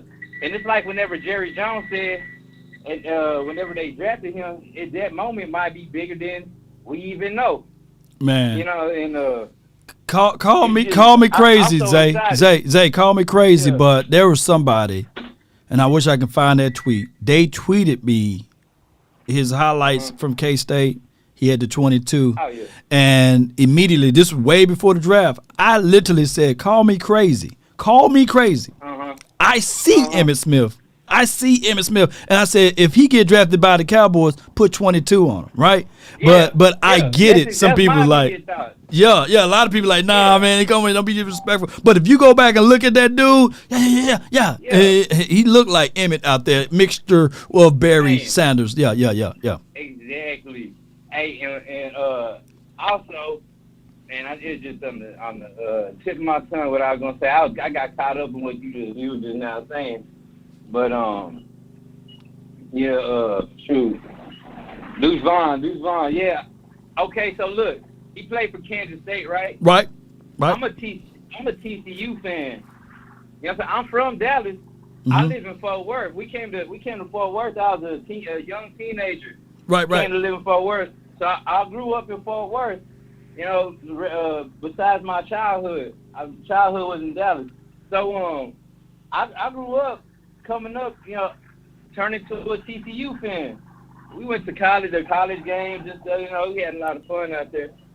Anyway, so whenever Kansas State went up against TCU this last year in the bowl game, the Big 12 bowl game, that was the first time I had seen, because I watch TCU. I watch TCU. I don't watch a lot of college ball, but I watch TCU.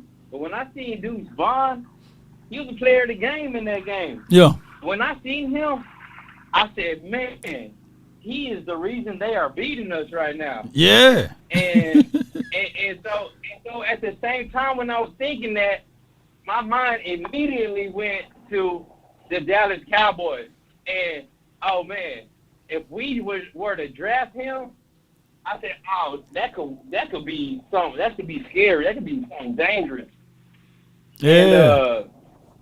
And so, man, I remember thinking that whenever we drafted him on that in the 6th round this year, and I remember thinking at that moment about, just thinking that during that game, and I was like, man, I didn't even know he was Chris Vaughn's son. I said, man, we're gonna be dangerous. And I already knew how he was gonna look in preseason when he came out. I already knew and now they got him practicing with the first team. And on the last couple of days training camp, he was practicing with the first team. I said, man. Yeah, no doubt, man. That's what it is, man. Appreciate you, man. Thank you for calling in, fam. Appreciate you. No problem, man. No doubt, man. SADG, man. Appreciate him. Yes, indeed. He was on point with that. And I get it, the size of the running back. If he was just a little bit taller, you know what I'm saying? He would have been drafted a little bit earlier. Nevertheless, I just look at this scheme in the system. They will figure out a way to utilize 3 running backs. There's going to be running back by committee. Whether they do a power back or not with Hunter Lupke, or keep this Sean McEwens to be a fullback in certain pivotal downs, especially down inside of the red zone, then I'm quite sure that they'll craft a way. And then next year, based off of the information that we see, they're going to either draft another running back or trade for one. And that's just what it is. And they might call upon a big back before the start of the season. Look out for that. Keep this in mind. When cut day come around, there will be teams who've seen guys that's on the fringe. There's going to be this second semi-wave of free agency because there's going to be somebody, a veteran, cut from a team that was a hard cut from their team that we're going to scoop up and pick up. I think we do it every year. We pick up a guy and say, hey, this guy was a veteran on this team, but now he can be a veteran over here. That's just how it goes. I got some good guys that's waiting here. I got Jay Worthy for the 267. You're live. Jay Worthy. Call back, man. I got MJ for the 206. You're live. What up, Lord? What up, Chief? Talk to me, man. What's the word, brother? Nothing much, man. Just chilling, man. Talking about this football practice. I saw battles. What they talking about? I think, Deuce Vaughn is the number 2 back. True. For sure. True. Yeah. True. I don't know why everybody keeps trying to put the man down. Y'all keep acting like this man has done this before. If this guy could run over Alabama and all them other teams, Roll Tide, yeah. You know what I'm saying? Mm-hmm. Well, how y'all think he can't play again in the NFL? Come on, guys. You see that guy? What makes the guy so dangerous? He's low to the ground. You see his thighs? Right. The guy got big thighs. This ain't no skinny guy now. Oh yeah. He's well put together, and that's what we're looking for. Like a frail guy is more so like Kevontae Turpin. You see him, he's maybe a little taller, but I'm quite sure that Deuce Vaughn probably still weigh more, and you see that because you see the fumbles, right? When he get hit, it hurts. And when it's time for him to block and things like that, he get ran over. Not calling Kevontae Turpin a liability to that degree, but the Cowboys are going to have to look at him and say, okay, however Deshaun Jackson was used and utilized in the NFL, you're going to have to use Kevontae Turpin. Now, whatever Sproles were used and utilized, you're going to have to use Sproles. Well, you're going to use Deuce Vaughn like they use Sproles. So, or MJD, Maurice Jones-Drew. I think Maurice Jones-Drew, he just kept getting bigger. You know what I'm saying? Yeah. You're going to have to keep his weight together, That's just the only thing. Yeah, because a young guy, the young kid, man, the little kid is smart. He know how to play. He know how to get through them creases. Right. You know, man, he know how to get through them creases. Unbelievable. Yeah. And he gonna get that first one. And second, y'all think he can do that? A common sense, they were trying to say, "Oh, that's third team." No, you put the president in that line up with the regular line. True. Do you know how dangerous that gonna be with that little kid, man? Oh my God. Oh yeah, he run behind number 70 and 78. Woo! Yeah. And you see with that speed they got on the wide out, you know how much pressure I put on the DBs? Because if you commit to, okay, we're going to get him. Next thing you know, you get hit over the top with 88 or number 3. Yeah. And if you saw that camp, I was seeing, man, man, 73 is a beast. They was trying to bull rush him. Oh, no. No. You talking about on strength, you got 73 in the middle with 63 is like Happy Days is here. Right. The center, oh, my God. So that I'm going to tell y'all right now, all that talk they was talking about, our offensive line about to be the best, for real. No doubt, man. I see that, MJ. That offensive line gonna be on point with everything, and it's gonna take a little time for it to gel with this running back crew because we haven't seen those two together thus far. But I think we're gonna be a whole lot better than what we were last year. Oh, we're gonna be way better. We're gonna be way better, and the team scheme, how they playing the ball. I just like we finally put a team together the right way instead of the wrong way, and you tell everybody excited. And in this competition, the offensive line say, y'all talking that smack, and the defense get mad. Hey, what happened? Our boy 54 got his butt whooped. He thought he was just going to bull rush some guys. Another day, man. And that's what I like. Mike Solari, according to Nick Harris, who was on the show just last night on the Final Word, he's saying that he brings tenacity and that nastiness to the table and ain't going to let nobody turn them around type of stuff. So I love that more than I like it. And I appreciate you, MJ. I'm going to let the other callers on, man. Thank you, bro. Thanks for calling in. How about them Cowboys? Hit them like for Law Nation and all the Fairweather fans. Like my man say, if you ain't like me and Law, because me and Law got mad when we knew we supposed to beat Green Bay. Yeah. That's the real fan. We ain't gonna be talking about our quarterback. No. We knew we was jamming. We was jamming our defensive coordinator. So we know we ain't say nothing about the offense because we had to leave. It's right, Law. We got mad at the defense. That's the real team. We don't point taken, man. Appreciate you, MJ, man. Thank you for calling in. That's my guy, man. My brother from another mother. MJ, I got my guy, not a 50 grand, not 40 grand, but I got a man with the plan, and he called himself 100 grand. Hey, from the 201, you're live. What's good, my guy? What's good, man? Nothing to it. Now, I was concerned about Deuce being number 2 because of the blocking. Okay. Now, what curved that is we running this West Coast and the ball going to be out in like 2.3 seconds. That's the goal. Yep, to get the ball out quick. It ain't really. Say that again? Yeah, that's the goal, to get that ball out, Yeah, so the blocking is not going to matter that much. Right. So that's Deuce's saving grace. If this was Kevin Moore's scheme, then he probably it would be hard for him to crack that number 2, probably, because he would be forced to block because that got to hold that football. Now, that ultimately is going to help our line and make our line better because we're getting the ball out quick. Yep. And that's my only thing with him. What happens when, because everybody knows that we're going to be a time in offense.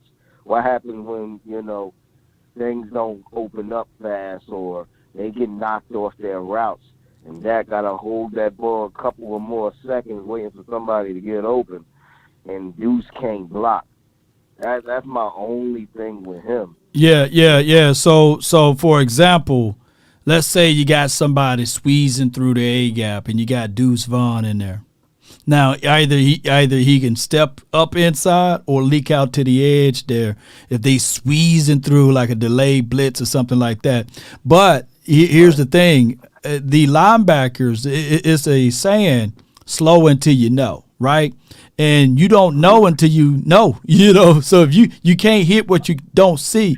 So they got to be cautious of Deuce Vaughn when he's out there on the backfield. The same issues that Deuce Vaughn had in college is the same issues he will have here. His height, his size. But he lived in that little body his entire life. So think about this.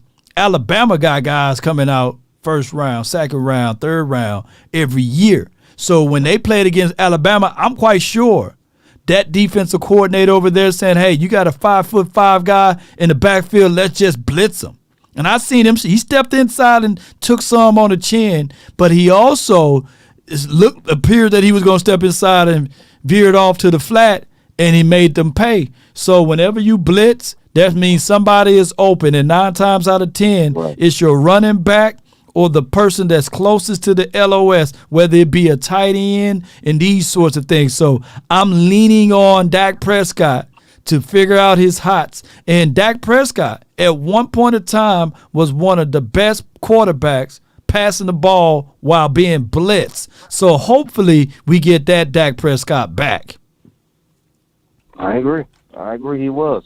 But I also seen sometimes, and you've seen them too, where, boy, if Zeke wasn't there, Dak was going to get decapitated too. True. And that's just what Zeke brings to the table too, though. Zeke is one of the best blocking running backs in the National Football League. You're gonna lose that regardless.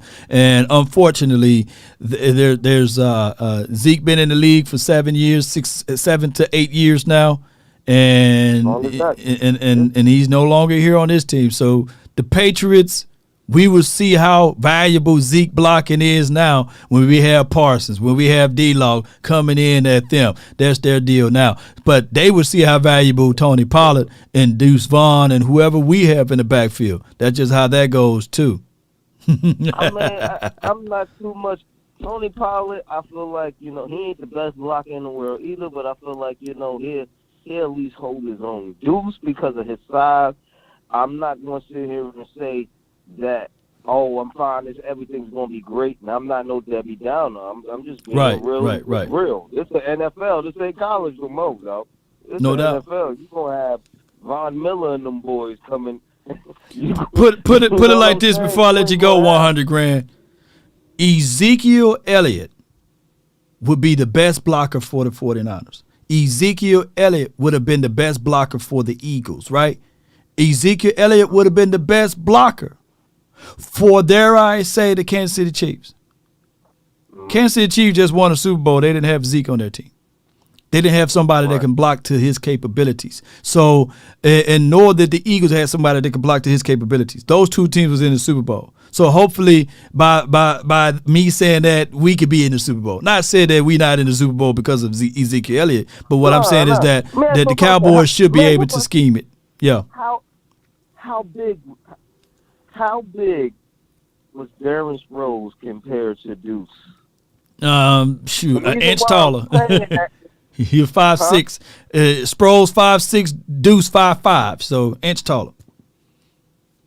Splitting hairs. I gotta look and see how did he block. Hey, they didn't ask. They didn't. He stood in there. He wasn't no chump change. He was standing in there, but he'll spring out too. He'll spring out and catch it. So if you miss, he's gonna teach you for 15 to 20 yards down the field. So that's just how that goes. I get what you're saying. That's what I was saying. If Deuce leak out a couple times, they're gonna think twice about that blitz. They're gonna, oh no, we're not gonna do that no more. Yeah, we ain't gonna do that no more. I get what you're saying. That'll neutralize it. Oh man, So I got you. No doubt, bro. I just feel, once Dak start eating them up, man, you know what we did what we did with Tom Brady. We just came after him. No, and that's my concern. You know what I'm saying? When you don't have that last line of defense blocking for Dak, I just don't want Dak to get hurt again. You know, that's my thing. That's my thing. No doubt, man. I appreciate you 100. Right. Appreciate you, man. Good call from. And injuries is a flow in the process of the game. It's flowing process of the game, and that's just how it goes. Unfortunately, the biggest injury that happened to Dak Prescott was when pressure collapsed to the right side of him. We had a rookie, undrafted right tackle out there on the field who got whooped in that Giants game, and Dak fleed the box, ran, got multiple yards, and then Ryan Logan didn't know how to tackle a 242-pound quarterback. So he hopped on his back and tripped his leg, and that was history. That's a freak accident.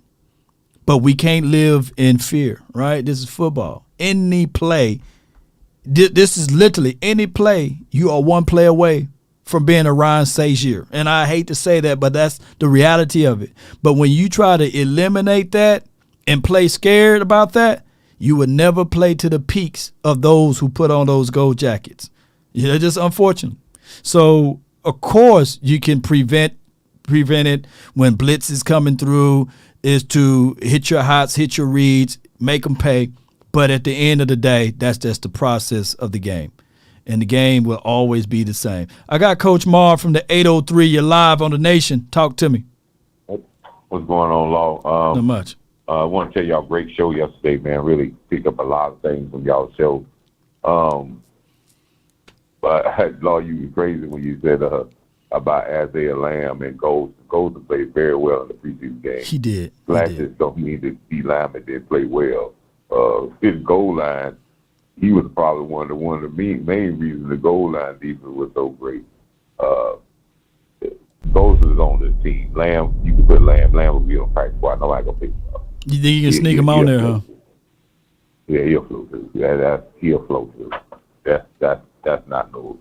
Because most times teams are gonna pick up on early if you let a guy go.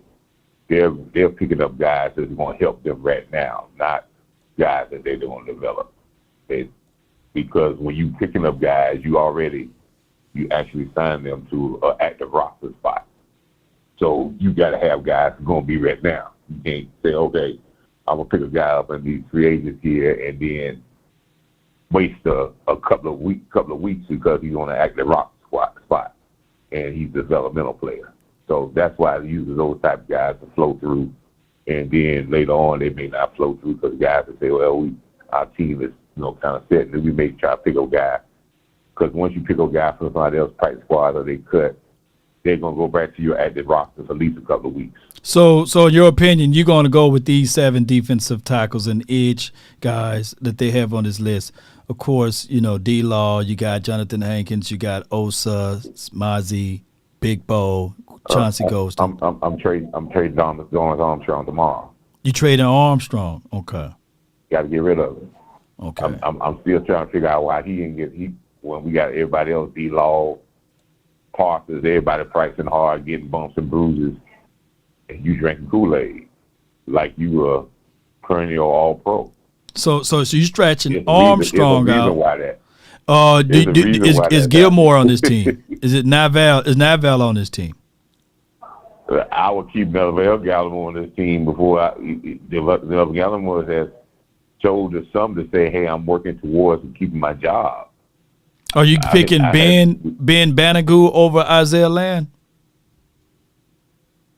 No, Isaiah Lamb is just practice squad. That's a definite practice squad because we're going to have to wait on him to be a linebacker. Okay, so wait a minute. You got Lamb as a LB or you got him on the edge? Or where you got him at? That's what the Cowboys think of him as an LB, outside linebacker. So you fit him in out. Well, will you IR Malik Jefferson then, if that's the case? And figure out. I'm trying to figure out a way to keep Land though. I feel your logic though, Coach, but I just think Land. You're not going to lose him if you drop. You really think that? That's not going to happen. That ain't going to happen. That's not going to happen. Again, nobody's gonna pick Land up and say, okay, you're gonna be on my 53-man roster. And you know you're a developmental player. They're not gonna kill their roster for a couple of weeks to say a developmental guy's on the 53-man roster. True, Coach. I'm not gonna fight you on that one, though. I'm not gonna fight you because you threw in the fact that in order for them to pick him up, because you can't pick him up for a practice squad, right? You have to pick him up to add him to your active day roster. Okay, so yeah. I'm thinking of a team that probably would need an edge guy that got phenomenal talents and traits that somehow ended up on he ended up playing for FAMU. You know what I'm saying? So yeah, you gotta have him for 3 weeks on your active roster. Then you gotta turn around and then cut him. Let's run from this conversation then, and I would run to this one then. I want to know your thoughts on John Stevens. Where do you put him? Because that's the same situation. Is it similar? Isaiah Land, John Stevens, same person? Break that down to me. I think we're going with 4 tight ends. We're going with the 3 tight ends that's the incomer, Hendershot, with Ferguson Hendershot. You're going with the second round pick. The person you're going with Henderson. The person who's going to be going is the other guy from Michigan. Sean McEwen. Ferguson can get in the backfield to be a lead block. He did that in Michigan. He did do that in Michigan, I forgot all about that. Yeah, he did do that in Michigan. Yeah, so that's just and he'll probably do it at a much better rate, a much more powerful rate. He won't get stood up in the hole like the guy other guy he did on the preseason game. We didn't get no yards because he got stood up in the hole as a tight end. So that's where you're gonna go with that. I think what they need to get is they need to gain another roster spot. I love Goodwin. He's a great guy. I didn't hear you. So you going with Fergs, Hendershot, Schoon, and Stevens, right? And Stevens, yeah. You're gonna keep Stevens. Okay, so you're going with the 4. Who's your fullback? Do you go with a fullback or do you go with the 3 running backs? Squad. Fullback, you can get price. You can keep him on the price squad and bring him up when you want to bring him up. Sign him, bring him up. So you got 3 times you can bring him up. Well, 2 times you can bring him up before you sign him on an official contract. So they'll put him on the practice squad. If they have some injuries, they'll bring him back and forth, whatever. He'll make the practice squad. We ain't worry about the fullback getting picked up by nobody. Again, nobody's going to pick up the fullback and put him on the active roster and take a roster spot. I like your logics there. I like your logics there. So Schoonmaker is your quote unquote fullbacky guy, right? And then you go with your 4 running backs, Tony, Rico, Malik, and Deuce Vaughn. Yeah. Now Malik, either whoever don't make it, either Malik or Dowell, will have an opportunity to be picked up on the practice squad, and we'll do the rotation with them also. We'll do that rotation with them if you have 3 times you can bring a guy from the practice squad before you have to put him on sign him to a contract. So you can play that yo-yo game with him at least, I think, 3 times. You can play that yo-yo game with him 3 times. So you can have him on your practice squad. We're not really worried about nobody picking him up. Probably nobody will pick him up. I don't think you would want to put Davis on the practice squad because since he had that little attitude, he may not even want that because he might not want to be on that yo-yo type thing. Yeah. So, but one of those guys you're gonna start out with 3 running backs on your active roster. You probably gonna have Deuce Vaughn. Deuce Vaughn is gonna have a very limited role for you in your running backs because you're not gonna put a major role on a guy, and I'm not talking about his size. I'm just talking about his experience. Yeah. You just don't put a major role on him and say, we're going to get you out there and give you the ball. We're going to have a limited role. I see him about 3 to 4 touches maybe per game. That's be a good, and he's probably going to get some plays out of those touches, but you don't really have a change of pace back with Deuce Vaughn. I think sometimes we look at Deuce Vaun and say, oh, man, look how quick he is. We forget how fast Tony Pollard is through the hole. He is blazing. So you ain't really you got a little more juke here and there, but you ain't got really too much of a change of pace. We've seen Tony Pollard go 50 and 60 yards every season. So he is a home run hitter himself. But I think Deuce Vaughn is gonna have a role in this offense, but you're not gonna get him. and his role may increase as the season go on, but you're not going to see it so much because again, smaller size guy, rookie. You don't wear them out and say, oh, we're going to just throw a big role on you. We're going to try to see what he's going to get, and we're going to get plays out of him. But he's going to have a limited role early on. But getting back to what I want to say, Law, it's time. C.J. Goodwin is a piece here. We may need a roster spot. I'm not even talking about the defensive backfield. There may be a roster spot that's limited on this team. Right. You got guys on this team that can be you got special team guys on this team. Now it's coming to the point in Dallas is getting so much talent that it may be time to find out your special team guy in the future and to say they can do something else that C.J. Goodwin can't do. Yeah. And we might need that roster. And that's you know, and you can always, if you let him go or something happen, he's always going to be around. I'm not quite sure nobody's going to sign him. Again. Again, nobody going to, he too, Lawrence Armstrong, you got 5 spots on here, Lord, that I see that we got to utilize to keep 5 players. Okay. And when I say about 5 spots, you get rid of C.J. Goodwin, then you got to look at players that maybe have a little injury that we can stash hurt-wise, right? And then you got to look at players that we can get rid of in trade-wise. There is a reason why you hadn't seen Lawrence Armstrong and they're not pushing him to play. He's not even practicing. Yeah, I heard some things when I was out there, and he had a little. I know you're going to talk about it, but yeah, you're right. You're right on the button. You're right. Oh my gosh! And you know what? It was somebody that was with him too. It was somebody that was with him was having that same one, and I saw how that went out, and then. I'm not going to say too much, but yeah, you are very connected when you said that. So yeah, I appreciate you, Coach Maul. God, dog, boy. His last year, so he thinks he's much more than what he really is. So he really wants the out. The Cowboys trying to find the out for at least a 4th. They want a 4th, but they end up probably won't get no more than a 5th.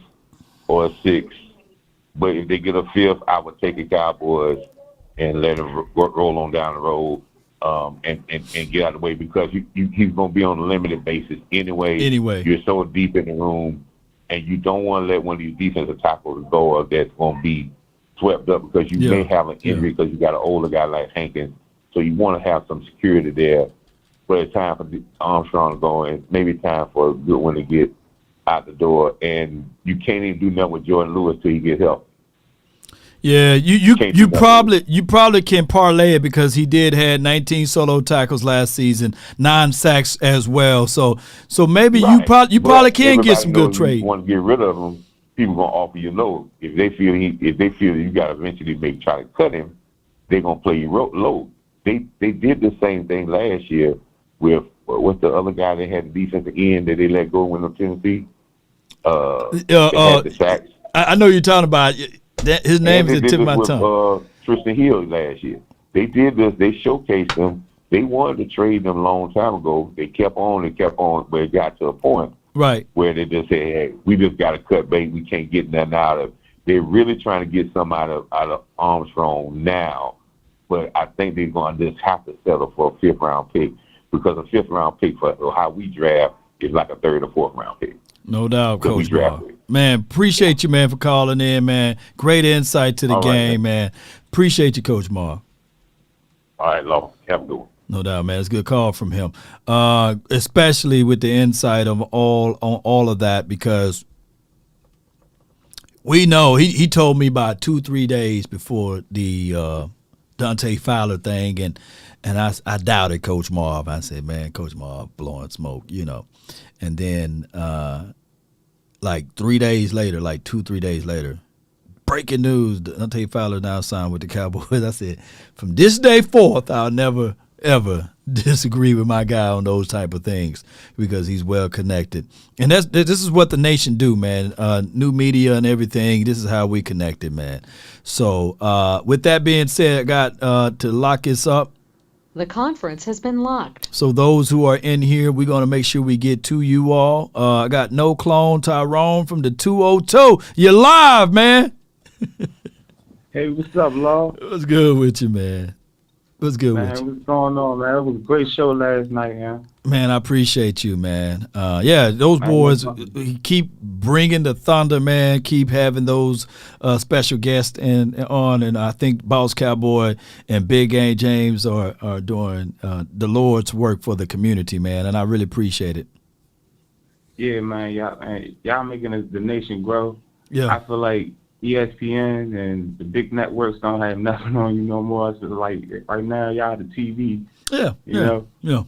I'm tuning in every night and tuning in just about every show. Yeah, I try to coordinate with the schedules here, man, because although we are all pretty much independent, you know, I see Skywalker, he goes on early in the morning between 8:30 to 10:30. I try to at least jump in between 11 and 1. And if I go overtime, so when 1 o'clock hit, this is me going overtime, and then you re-up with Vach and crew at the volume at 3 o'clock ish, and then you got my guy Boss Cowboys at 6 and 7 o'clock. So we kind of coordinate with each other independently, and we sprinkle in West Coast because he's live like pretty much 95 anytime. And then of course my guy Mark Holmes, he's more of a late night guy too over there. So we work together outside of not pretty much knowing that we work together. How about that? Yeah, man. The nation is growing and it's a beautiful thing. Yeah, it is, man. But what I have for the show today is I see the offense. The way I see the offense going this year is Deuce Vaughn is going to be a part of this offense. Yeah, he's going to be I understand what everybody's saying that Deuce Vaughn might not have this and that. Deuce Vaughn is going to be a very important piece to this offense. Okay? So, with that being said, that needs to be counted out. Another important piece that's going to be added to this running back room is Malik Davis. Okay? Malik Davis is not going to be on the practice squad. Malik Davis is going to be a very important part of this offense as well. I see that this offense is going to be a mixture of the Green Bay team that went to the Super Bowl, right? And a mixture of the what's the name of that team that went to the Super Bowl? The Seahawks. It's gonna be a mixture of the same, you know, because it's a different culture. It's gonna be It's a different system. Like the system we have this year is a run first, and the type of scheme we running out of. It's going to be protecting Dak. It's going to be a reincarnation of how Dak was when he was with, you know, when he had Zeke Elliott. But, you know, unfortunate that Zeke didn't work out with us or whatever. He didn't, with another team. But you never know, you know. But right now, I see Deuce Vaughn, Tony P. Of course, he's going to start or whatever. But for the most part, you're going to have sprinkles of that Green Bay offense. You're going to have sprinkles of that Seattle offense, and I feel like that's what's going to make us click, because right now we have the offense, we have the receivers. You know, Cook is already established. Right. You know? Lamb is established. He is. We already know that these guys are established. It's just the people that are around them. You're going to see a sprinkle of the 12 personnel. You're going to see a sprinkle of the 14 personnel, 13 personnel. I feel like this offense is going to open up. The fullback probably, you know, be involved in this offense. I feel like the way we built this team in the all season as an offense, right? Prescott is going to shine. So that's not, and I feel like that's what Eagle fans are really scared of this year, is because we went in this all season preparing ourselves for a Super Bowl. And no doubt, man. We don't see nothing less than a Super Bowl. Now, defense, right? I feel like the young guy, the rookie that we just drafted, I feel like he's going to be an outside. We're going to sprinkle him in on both sides because he's a free runner, you know? And that's what he did when he was in college. So why rob him of what he was doing in college? Yes, indeed. No clone, Tyrone, man. I appreciate you, man, for calling in, man. Thank you, man. And let's go. Good observation there, man. All right, so we going to have to play clock game because we are over the 1 o'clock time frame. So I appreciate y'all so much, man, for tuning in and being part of this episodes and these things what we bring to the table. The next guy on the list will be my guest. Let me see. Boom, boom. Yeah, I got it right there. Boom. All right, good. All right, so with that being said, the next guy on the list is my guy, JT. You're live from the 260. You're live on the Nation, man. Talk to me, man. Hey, can you hear me, Lord? Yeah. I can hear you, man. So I got an interesting comparison to make with you, man. Like, I want to see if you agree with it. Go ahead. Do you see Trayvon Diggs as a little bit of like a Delta O'Neal type of corner, Lord? Oh man, shoot, you going back? I seen him more of like a less aggressive. Tariq Talib Akib, how do you say that man's name? Talib, yeah. Akib Talib. Talib, yeah, his name. I look at him like that, and what's the other guy that used to play? God dog it, for the Jets, Cromartie. Oh, I'm talking about Cromartie. Cromartie like esque, but not as aggressive as those boys. If I can be fair to those guys, because they tackled, they were more aggressive. I think he's better than Peters or Marcus Peters or whoever, Yeah, Marcus Peters from the Chiefs, yeah. Mm-hmm. Yeah. I can see where you're coming from with that. The only difference is that Talib and Cromartie were big dudes. Like those was like 6'3". Yeah, like, they big. Well, hey, Trey, like what, 6'1", 6'2", right? He ain't small. Yeah, I think he's like 6'1.5", I think. Yeah. Trey ain't that's small. Yeah. But yeah, he's legit. Like the other thing I wanted to mention, and I thought it was funny. I didn't actually get a chance to call that like that the previous day, but that video you put up on LaShawn McCoy walking away, like I've literally never seen an analyst do that. Where they literally like mid point, they literally just say, "Okay, I'm leaving." Like that. That's actually kind of funny to me though, because like the one thing that I find it funny, the reason why is because I feel like when Dave was on the show, like with some of the stuff that like Shady said, like I'm actually surprised that Dave didn't ever do that. No doubt, man, JT. Man, I thank you, man. My bad, man. It took me forever to think of the names. But one more thing before you got what you got before I let you go. Okay, so one more thing, and I kind of want to keep this in mind, though. Like, Dak Prescott is a great leader. Like, and I always say that just because there's a narrative with some analysts out there that people don't respect him and can't lead and all that. Like that's BS. Like the man's a good leader. Hell yeah, man. Dak Prescott is an ultimate leader, man. Appreciate you so much, man. Thank you for calling in, Chief. Good call from my guy, man. That's JT, man. We got the same last name. I love seeing that. I got my guy Point Dexter, phone number 3. You're live, man, on the Nation from the 409. What's up, my brother? How you doing? Man, doing good, man. Talk to me, man. I give props to all these callers that called in, man, because they've been on point today, man. A lot of my talking points they've already taken. But the thing about us being a conventional offense, I don't think we're going to be a conventional offense. We have so many different weapons, a lot of speed on the field. Jermichael Finley, he said it the best. He said, he's going to give Dak the reads. If you're going to come after him, he's going to replace you with a play. I think a caller earlier said, well, you convinced the caller earlier that if you're going to blitz, you're going to leave people open. You're going to leave Deuce open. You're going to leave Pollard open. You're going to leave a lot of people open. Wherever that blitz are coming from, there's going to be a space that they're going to take advantage of. So it's going to be hard to blitz because you're going to pay if you try to blitz. And Dak Prescott, historically has been very good against the blitz. Yeah, I remember you saying something about you missing the meat, for the potatoes. Yeah. That's what we're talking about right now. Yeah. We're talking about the potatoes. 25 players did not play in that first preseason game. That's because we got the meat. We got the meat. Yeah. We're talking about potatoes right now. We're talking about what's going to go along with this meat that we already got.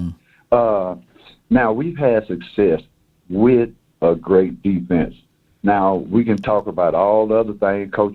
We haven't had this type of defense in a long time. And this is like a mighty river, man. Ever since Dan Quinn got here, he has been elevating this defense. And now he's getting more and more players. When you talk about somebody like, who's the cornerback? Come on, number 7. Come on, I'm messing up on names. Come on, get it to me, man. Number 7. Diggs. Diggs. We talk about Diggs tackling. Diggs said to himself. Yeah, I feel you, man. Diggs said to himself that he has to be a better tackler. But he's not going to have to be a better tackler. He's going to have to worry about putting his head in there because once he slow it down, the cavalry is coming. Donald is coming. He coming. 33 is coming. You know what I'm saying? Appreciate you, Poindexter, man. I thank you so much, bro. All right, man. Come on with it, man. Appreciate you, man. That's my guy, Poindexter.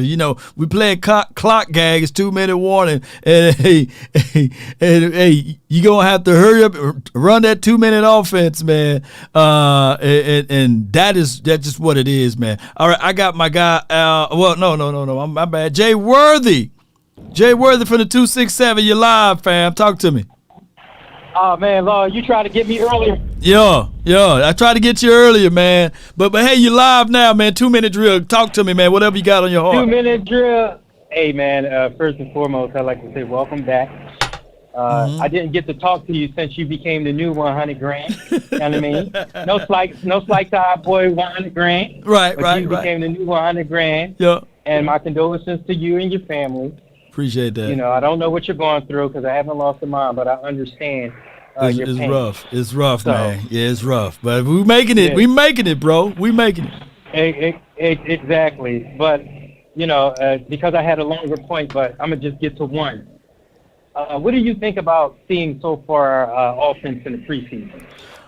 Well, as far as our passing offense. Well, I'm saying plays with a plan, right? I'm seeing them utilizing some of the plans of the plays that they're going to utilize in the regular season. I saw 3x1 sets, whereas my guy Jake Ferguson caught an unbelievable seam pass from Cooper Rush. It was nice, but I'm looking at what my guy Cavante Turpin was able to do in between that, and he was able to find a soft spots there. So those plays, you can run 3 or 4 plays out of it, and I like seeing that, especially from this offense, and especially the run game. When we was down inside the red zone, how they utilized Deuce Vaughn was phenomenal to me.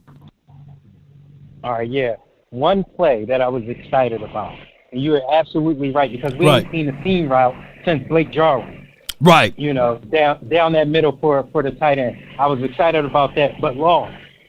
That quick out. That 1-2, boom! Hit the receiver right on either to the left or either to the right. If that's Cavante Turpin or CD Lamb, let that cornerback miss. You one-on-one with the safety ball. Yeah. One-on-one with the safety. That's what I'm excited about. The slant routes, everything. No doubt, man. I appreciate you. I appreciate your show. Like I said, my brother, you're a strong one. So keep that head up. You and your family, more blessings and more prayers to you. No doubt, man. Appreciate you, man. Yeah, it's new to me. I usually text my mom every morning, and some days I still text her. I know it's mentally that she's gone, right, and she's in a better place right now. So it's some days you will still have those moments, and then some days you don't. But I just got to look at it. She's still here. She's just operating in a different dimension, right? I got my guy from the 915. You're live on the Nation. Talk to me. What's up, Big Law Nation? Nothing to it, Chief. I already talked to you on social media, so I'm not going to bring that up. I'm going to keep it short and quick. How you been, brother? Man, one day at a time. I've been all right. Awesome. That's how it is. Real quick, training camp notes. Jalen Brooks, what's your opinion? He's making his team. He's going to be probably the 6th wide out or somehow slide down to the 5th. So he's making his team. He's a good guy. That's what I think too. He's one of my standouts. I think Sammy might not make the team, and I definitely know that Calvin Joseph will get cut. I put my money on that. Let's go. Shout out to Kevin Joseph, though. Hey, we need a Law Nation film session. We've been waiting for it. I've been waiting for it. Let's get it going. I want to hear you're listening to nothing but the best. Yes, Cowboys. Indeed. Go Cowboys. Right? Yeah. And one more thing for everybody out there. I'm going to be at the Jets game, so I'll see you in Dallas at the Jets game. And the final thing I have to say is, Puro pinche Cowboys. Let's go, Cowboys. Let's go, Lonnie. Let's go, baby. Let's go. That's my guy right there, man. And he came down last year for a Cowboys Experience event, and we didn't have a good time. We had a great time, and trust me, the love and adulations was there. And this year, I'm not operating with the Cowboys Experience, but we'll be operating with Cowboys Inside the Huddle. And we got some unbelievable things that's right around the corner. We got new sponsorships, man, new stuff that's going to be eye-catching, man. And I promise you, I'm trying my best not to spill it all out to you guys. So just know that the elevation for the nation is growing. And did you guys hear, and I'm going to say this, thou shall decree a thing and it shall be established. Did you guys hear that Pat McAfee had a deal with FanDuel, right? $120 million deal, right? And he went over to ESPN once that deal was over with. So what that says and what that means is that 120 million-esque was out there on the table, right? And I'm not trying to outspeak my wisdom teeth here, but what I'm saying is your brother from another mother been approached by some big sponsorships this year, and they carrying the bag and everything for me, you know? So I don't want to outspeak my wisdom teeth. I don't want to put it too much out there because, you know, sometimes when you say good news too much, they think you're bragging, but you just know that when I say, and remember, you're listening to nothing but the best. It's the reason why I say that, because those coins and those checks coming in, and it's going to be really nice there, baby. You know, I'm just saying, I'm just putting it out there because it's from the help of you all, right? It's from the flat out help of you all. So when they was able to show it to me, I said, all right, Oh, you mean, all right, cool. Let's go, baby. Let's go. So when I win, we all win, baby. Come on, baby. I got my guy, Sonny. Sonny, you live from the 970. You live, baby. Talk to me. Hey, Lord, I only got 2 minutes. I don't want to make this quick. And real quick, I know is, what's CD Lamb worth on the trade market? 2 firsts. Like Carolina Panthers. What would you think they'd give us for him? 2 first-round draft picks and a conditional something. You know, they would throw that in there. You know. Who would? Carolina, you think would give us that? Right. I think Chicago gave them 2 firsts or something like that for their wide receiver. I think CD would be worth 2 firsts right now. You think we should do that? Nope. Hell no. No way. Huh? They were talking, somebody had brought that up, that, that maybe, we could trade CD, but it looks like there's going to be a pretty good draft, because I think Carolina's going to be in the top 5 as far as picks go in the draft. They don't look like they got a very good team yet this year. Yeah, man, but that would be crazy to do CD like that. Plus, that would be crazy to do us like that because you going for a known for an unknown. You know what I'm saying? So I wouldn't even. I'll slam the door on that offer. I'll say give me 6 first-round draft picks. You know what I'm saying? But not. I'll do something crazy just to know how crazy they are to even talk to me, man. 7 first-round draft picks. That's what I would say, man. You know what I mean? What your brother said about the 49ers, are they doing really good this year, or are they still? What's your brother have to say about the way they're training?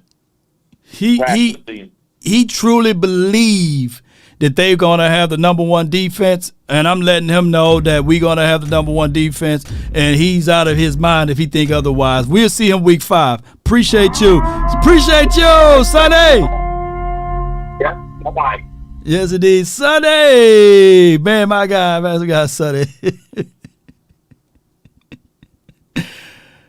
Oh, man. Oh, my gosh, man. All right, man. We ain't finna trade no doggone CD. Unless what they gonna give us 6 first-round draft picks, we are not getting rid of that. All right, I got my guy Zach. You're live on the Nation from the 408. Lay it straight with us, man. Talk to me, man. Yo, only a few weeks more until Cowboys football, baby. Yeah, let's go, baby. Let's go. Let's go. Shoot. Bro, I agree with you, man. I think that we have all the pieces ready for the number one defense, and we have most of our starters 3 years under Dan Quinn. Mm-hmm. You know what happened the last time you had Dan Quinn coaching a team for 3 years? Yeah. The Seahawks went to the freaking Super Bowl, bro. That's what happened. Yeah. I will put all my money on it right now. And I got Gronk saying that we're going to win the Super Bowl. So Let's go. We got nothing to lose.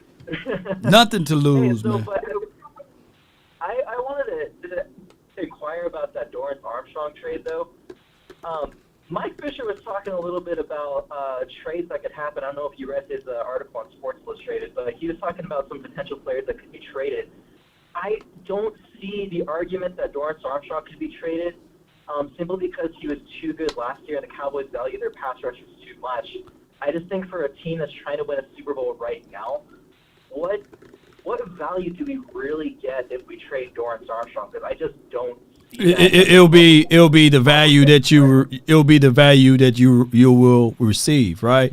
So we're not trading him for straight up draft picks. I believe. I think it'll be trade him to another team for maybe a linebacker or a offensive lineman. I don't know, but we do have a lot of edge guys. We got to figure out how to get Sam Williams out there on the field, right? And we got to figure out how to get Isaiah Land or even Ben Banagu. You know what I'm saying? So right now his trade value is at its all-time height, and especially when Coach Marv said that he was disgruntled out there in practices and things like that, he's spitting the truth because we heard some things. So that's all I'm gonna say. Got it. Yeah. Okay. Yeah. I wasn't versed on what was going on there and all the trouble, but hey, man, appreciate you. Welcome back, and hey, you're an inspiration to all of us, man, by staying strong. I know you were lost your mother, but we all understand your pain. We're here for you, but you're inspiring to everyone because of how you keep your head up high. So just know you're motivating to me, and you inspire me. Appreciate you, Zach, man. And I thank you, man, for the kind words, man. That's my guy, Zach. He was out there at the Oxnard, and what I'm saying here is Terrell Basham was the other guy. I think Terrell the year before had like 6 sacks, right? And I guess we got peanuts for him or released him. Y'all can let me know and remind me. But I like Dorrance Armstrong. I like what he was able to do last year. He proved a lot of us wrong. I didn't foresee him getting 9 sacks for crying out loud. But he was able to stand tall and get that, But at the same time, would you prefer to continue to bench Sam Williams? And I know edge rushers, you need them, And, of course, we already know we got D-Law. We got Parsons, who entering into the edge room and not playing that many snaps now at linebacker. So it could be, just what it is, the elimination. So you going to have to – you can't keep them all, right? You can't keep all good players. Somebody's going to get cut. And you might want to get something back in return on your weak spot. We still need a kicker. Maybe Aubrey, if he missed all of these kicks this weekend, I'm not saying you trade Dorrance Armstrong for a kicker, but you may have to cut someone to bring in a kicker. And I'm not saying you cut DA, but those are the things that the Cowboys got to make. I'm glad we don't have to make them, right? I'm so glad we don't have to make those decisions there, Cowboy Nation. I got my guy from the 971. What's good, fam? You're live. Dear mama, all the things you used to do for me, I love you. Yes, indeed. To the past of history. Yeah. Hey, man, your mom passed. It's all good. Love you. Mine's passed a while back too, so I feel your pain on that. Oh yeah. Oh Yeah. That's the first lady taught me how to read, barrier. how to write. You know what I'm saying? How to walk. Right. You know, she taught me everything. You know. So anyway, I just want to holler at you, man. You gotta. Number one, don't let go of Joseph. He's gonna play the slot. Look like he's playing on the slot a little bit better than on the outside. He's pretty well there. You keep him there. Don't trust Lewis because the position injuries. Then you figure out what you want to do with Armstrong. Bohanna better step up because the weight is kind of messing with him right now. So it's gonna be between Bohanna and Armstrong. Right. So you got to have somebody to set the edge. We got to worry about that edge on the left side and the right side. They're going to be trying to run. You saw that in the preseason. Ain't nothing in the middle. So if you decide to keep Bohanna, we know the middle going to be sold up. He need to drop at least another 50 pounds. Right. And he got to get serious. I hope you listen to Bohanna. I hope you're serious. You need to drop weight before the season or they going to cut you. But like I said, it's going to be between Bohanna and Armstrong. Joseph's going to stay because we need to set that edge because they're going to be trying to run on us. This D is looking nice, so let's just keep everything in front of us and hit. Who is the physical? Who gonna have the most tackles this season, Law? Clark. Clark gonna have the most tackles. Clark gonna have the most tackles. Yeah. Okay. I'm gonna go with. I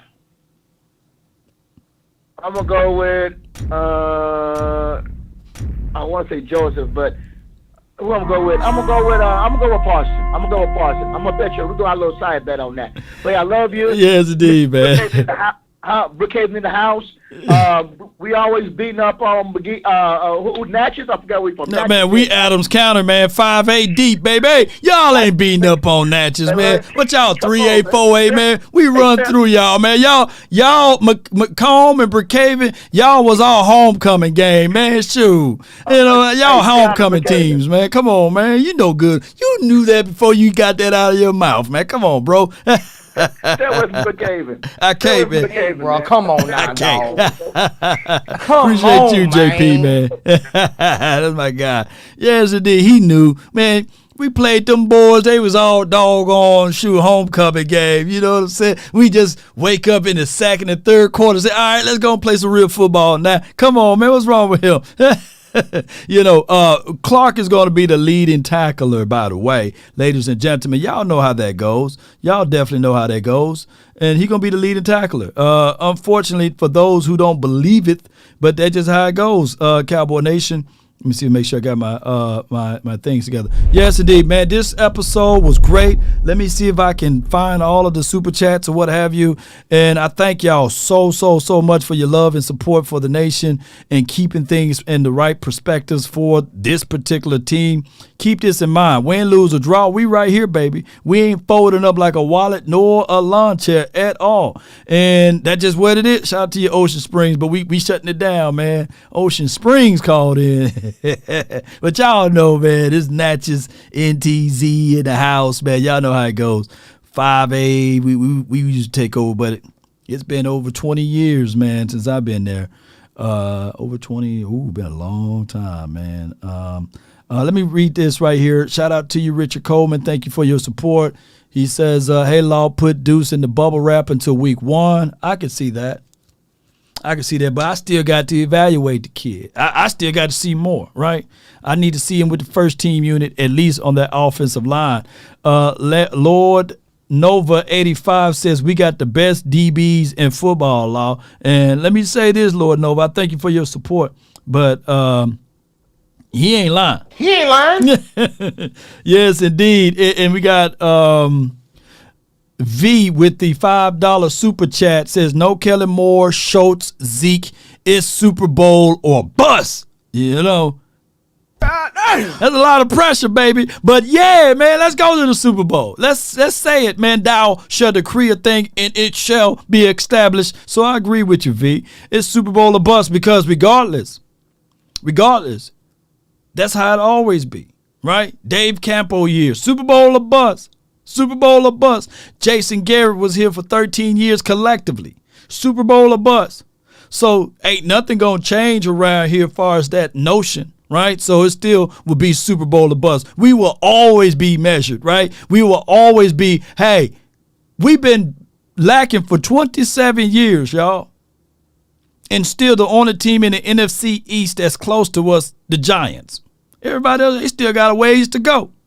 So, yeah, we still on top, even on a 27-year sabbatical. You know, Mary Lon, appreciate you with the $5 super chat. I thank you, love you all the way to the moon and back. She says, fans, I was upset with Dak at the end, but it took me a week to get over it. Dak is our QB, and as long as he is on the team, we need to root for him.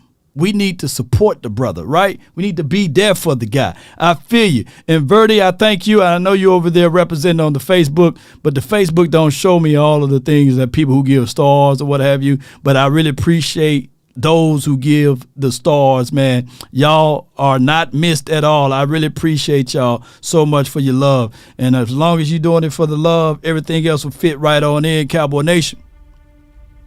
At the end of the day, we all don't like this team. We love this team. Oh, and excuse me, we're going to put this out here for those who need it right here. You know, I know I don't have the official link right here, but if y'all can get there, it's posted somewhere in the chat right there. Be sure to help them out, the underdog, right? Use promo code LAW, LAW. Because if you get a chance to win 10 milli, I want to have a chance to know that it came from the nation. But regardless of this situation, Cowboy Nation, they said a prize fighter, even when he is down, he's continuing to swing. Even when people think that there's no chance, there's no opportunity for victory, and there's no opportunity for a chance to be supreme. Just like Pops told Craig, you win some, you lose some. Put the gun down. I know, I get it. We want to win in any way. What Tupac said to you made a G today, but you made it in a sleazy way. We're not trying to do that either. And on top of that, pressures of the realities of this life, you got to go through it. There's no shortcuts to success.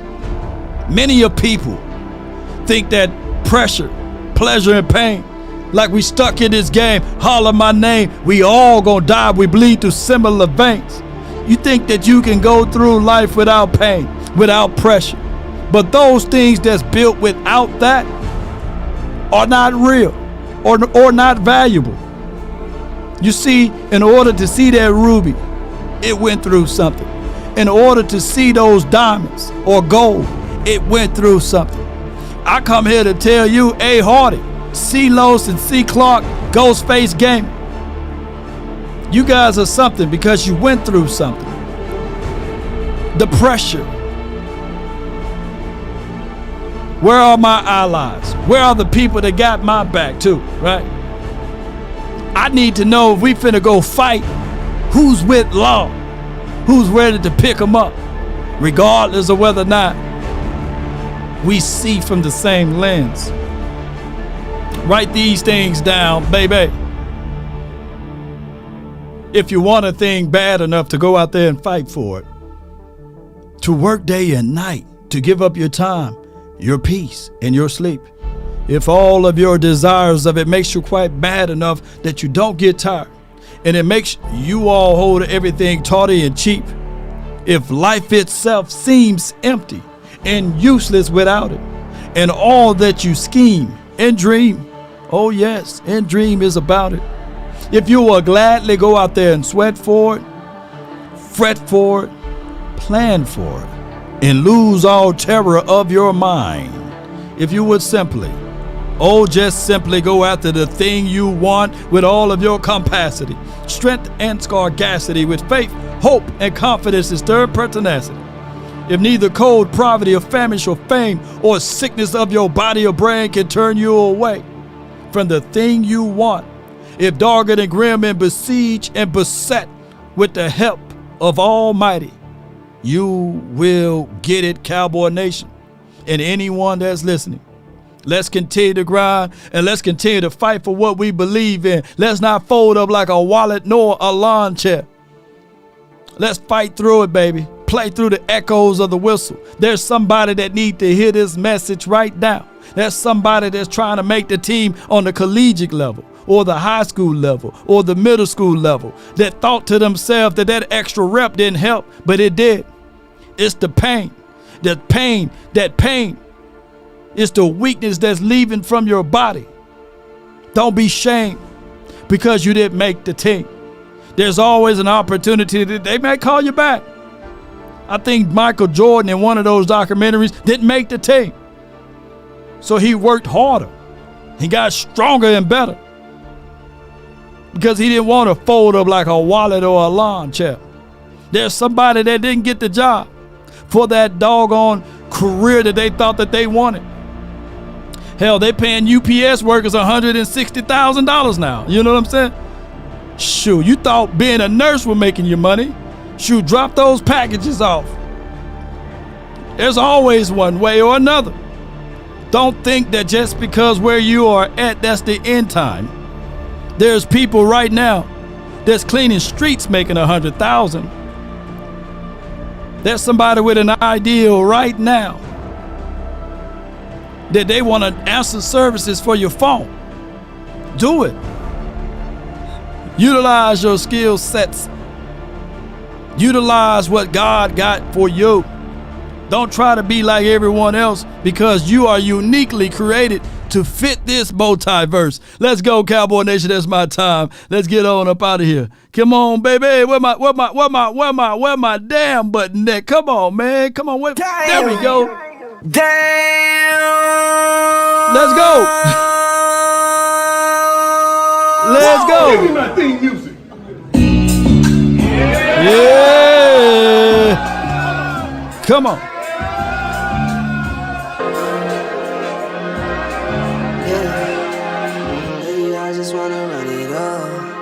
Leon, what's good? Tony, let's get it.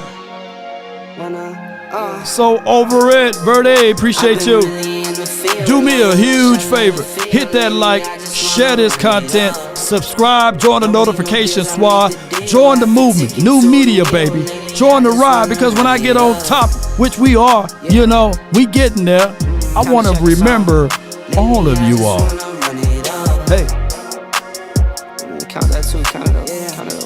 Shout out to you and you. Hey. Need them ones, I need them fives, need them tens, I need that change to the safe, got blues inside. Greens and pinks, it's all the same. I still save and roll my change. Take some losses when I play. Charge it to the game. I'm with L, yeah, I'm with T, Black, I'm with Reverend now. Who with Law? I'm with A, yeah, I'm with J, yeah, I'm with Chuck and now. Still the same, I switching sides, now it's about loyalty. You switch sides off for the bag, and that's shout out to you, Tyrone. I mix Nike. Shout out to you. I experiment. You just shout out to all the cash apps too. C-Los, what's good? Shout out to Inside the Huddle Hobby. Martinez, let's go. Hey, put some fire on this thing. Come on. What's wrong with you? Let me see some fire emojis all the way through. Batch this energy. If you don't like Law, come on. Everyone have a reason, but results are what matter.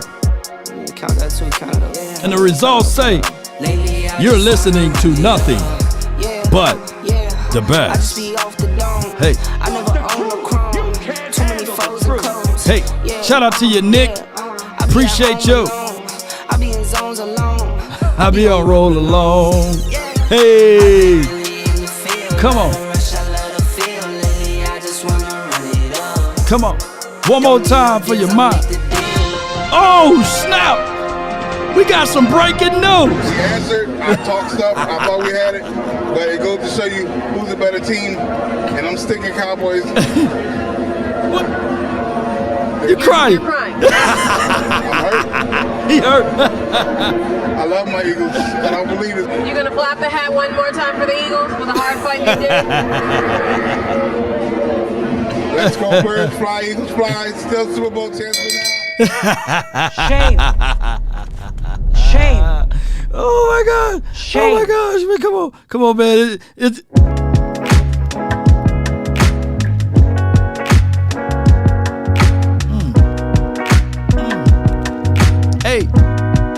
Hey. Come on. Hey. Bounce with me, baby. She said you hurt. I bet you she got on some cowboy lingerie under there. Hey, bro, come on now, dog. Come on, man. He wanted. Yeah. Take a bite of my burger, babe. Come on. Save the last bite for you. Peter, don't call me. Don't let the street lights hit you all alone. Don't let him hit you, baby. It's danger, baby. You know it's dangerous to go alone. Don't let the street lights hit you.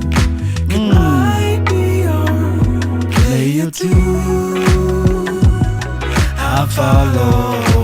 Come on. Wherever you go. Wherever you go, baby. Whatever you do.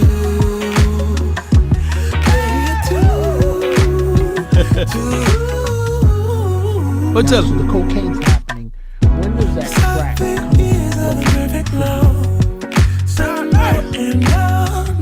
And another one.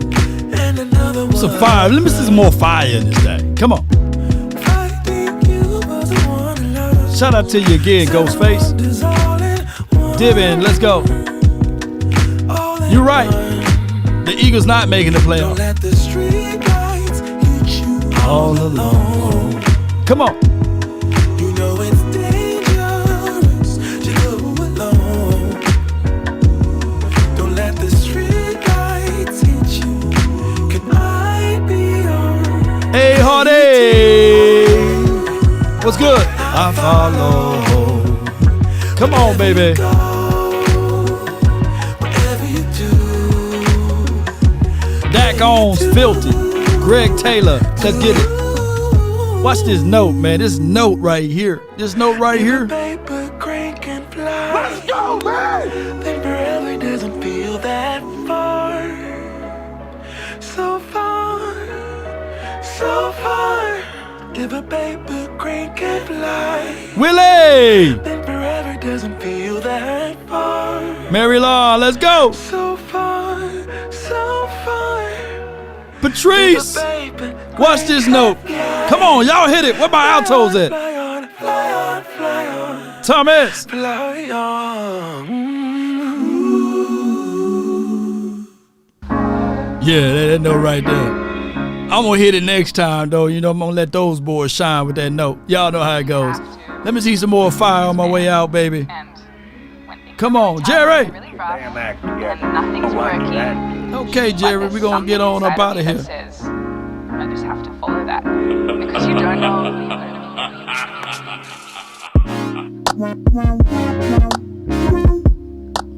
Food lover. Oh man, let me get some hot water cornbread.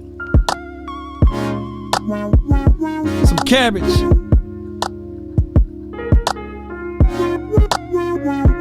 I had to leave the chops alone. Let's go.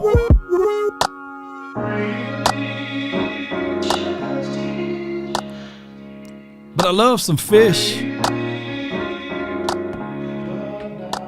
Salute. Lisa! I see you. Because you don't know who you're gonna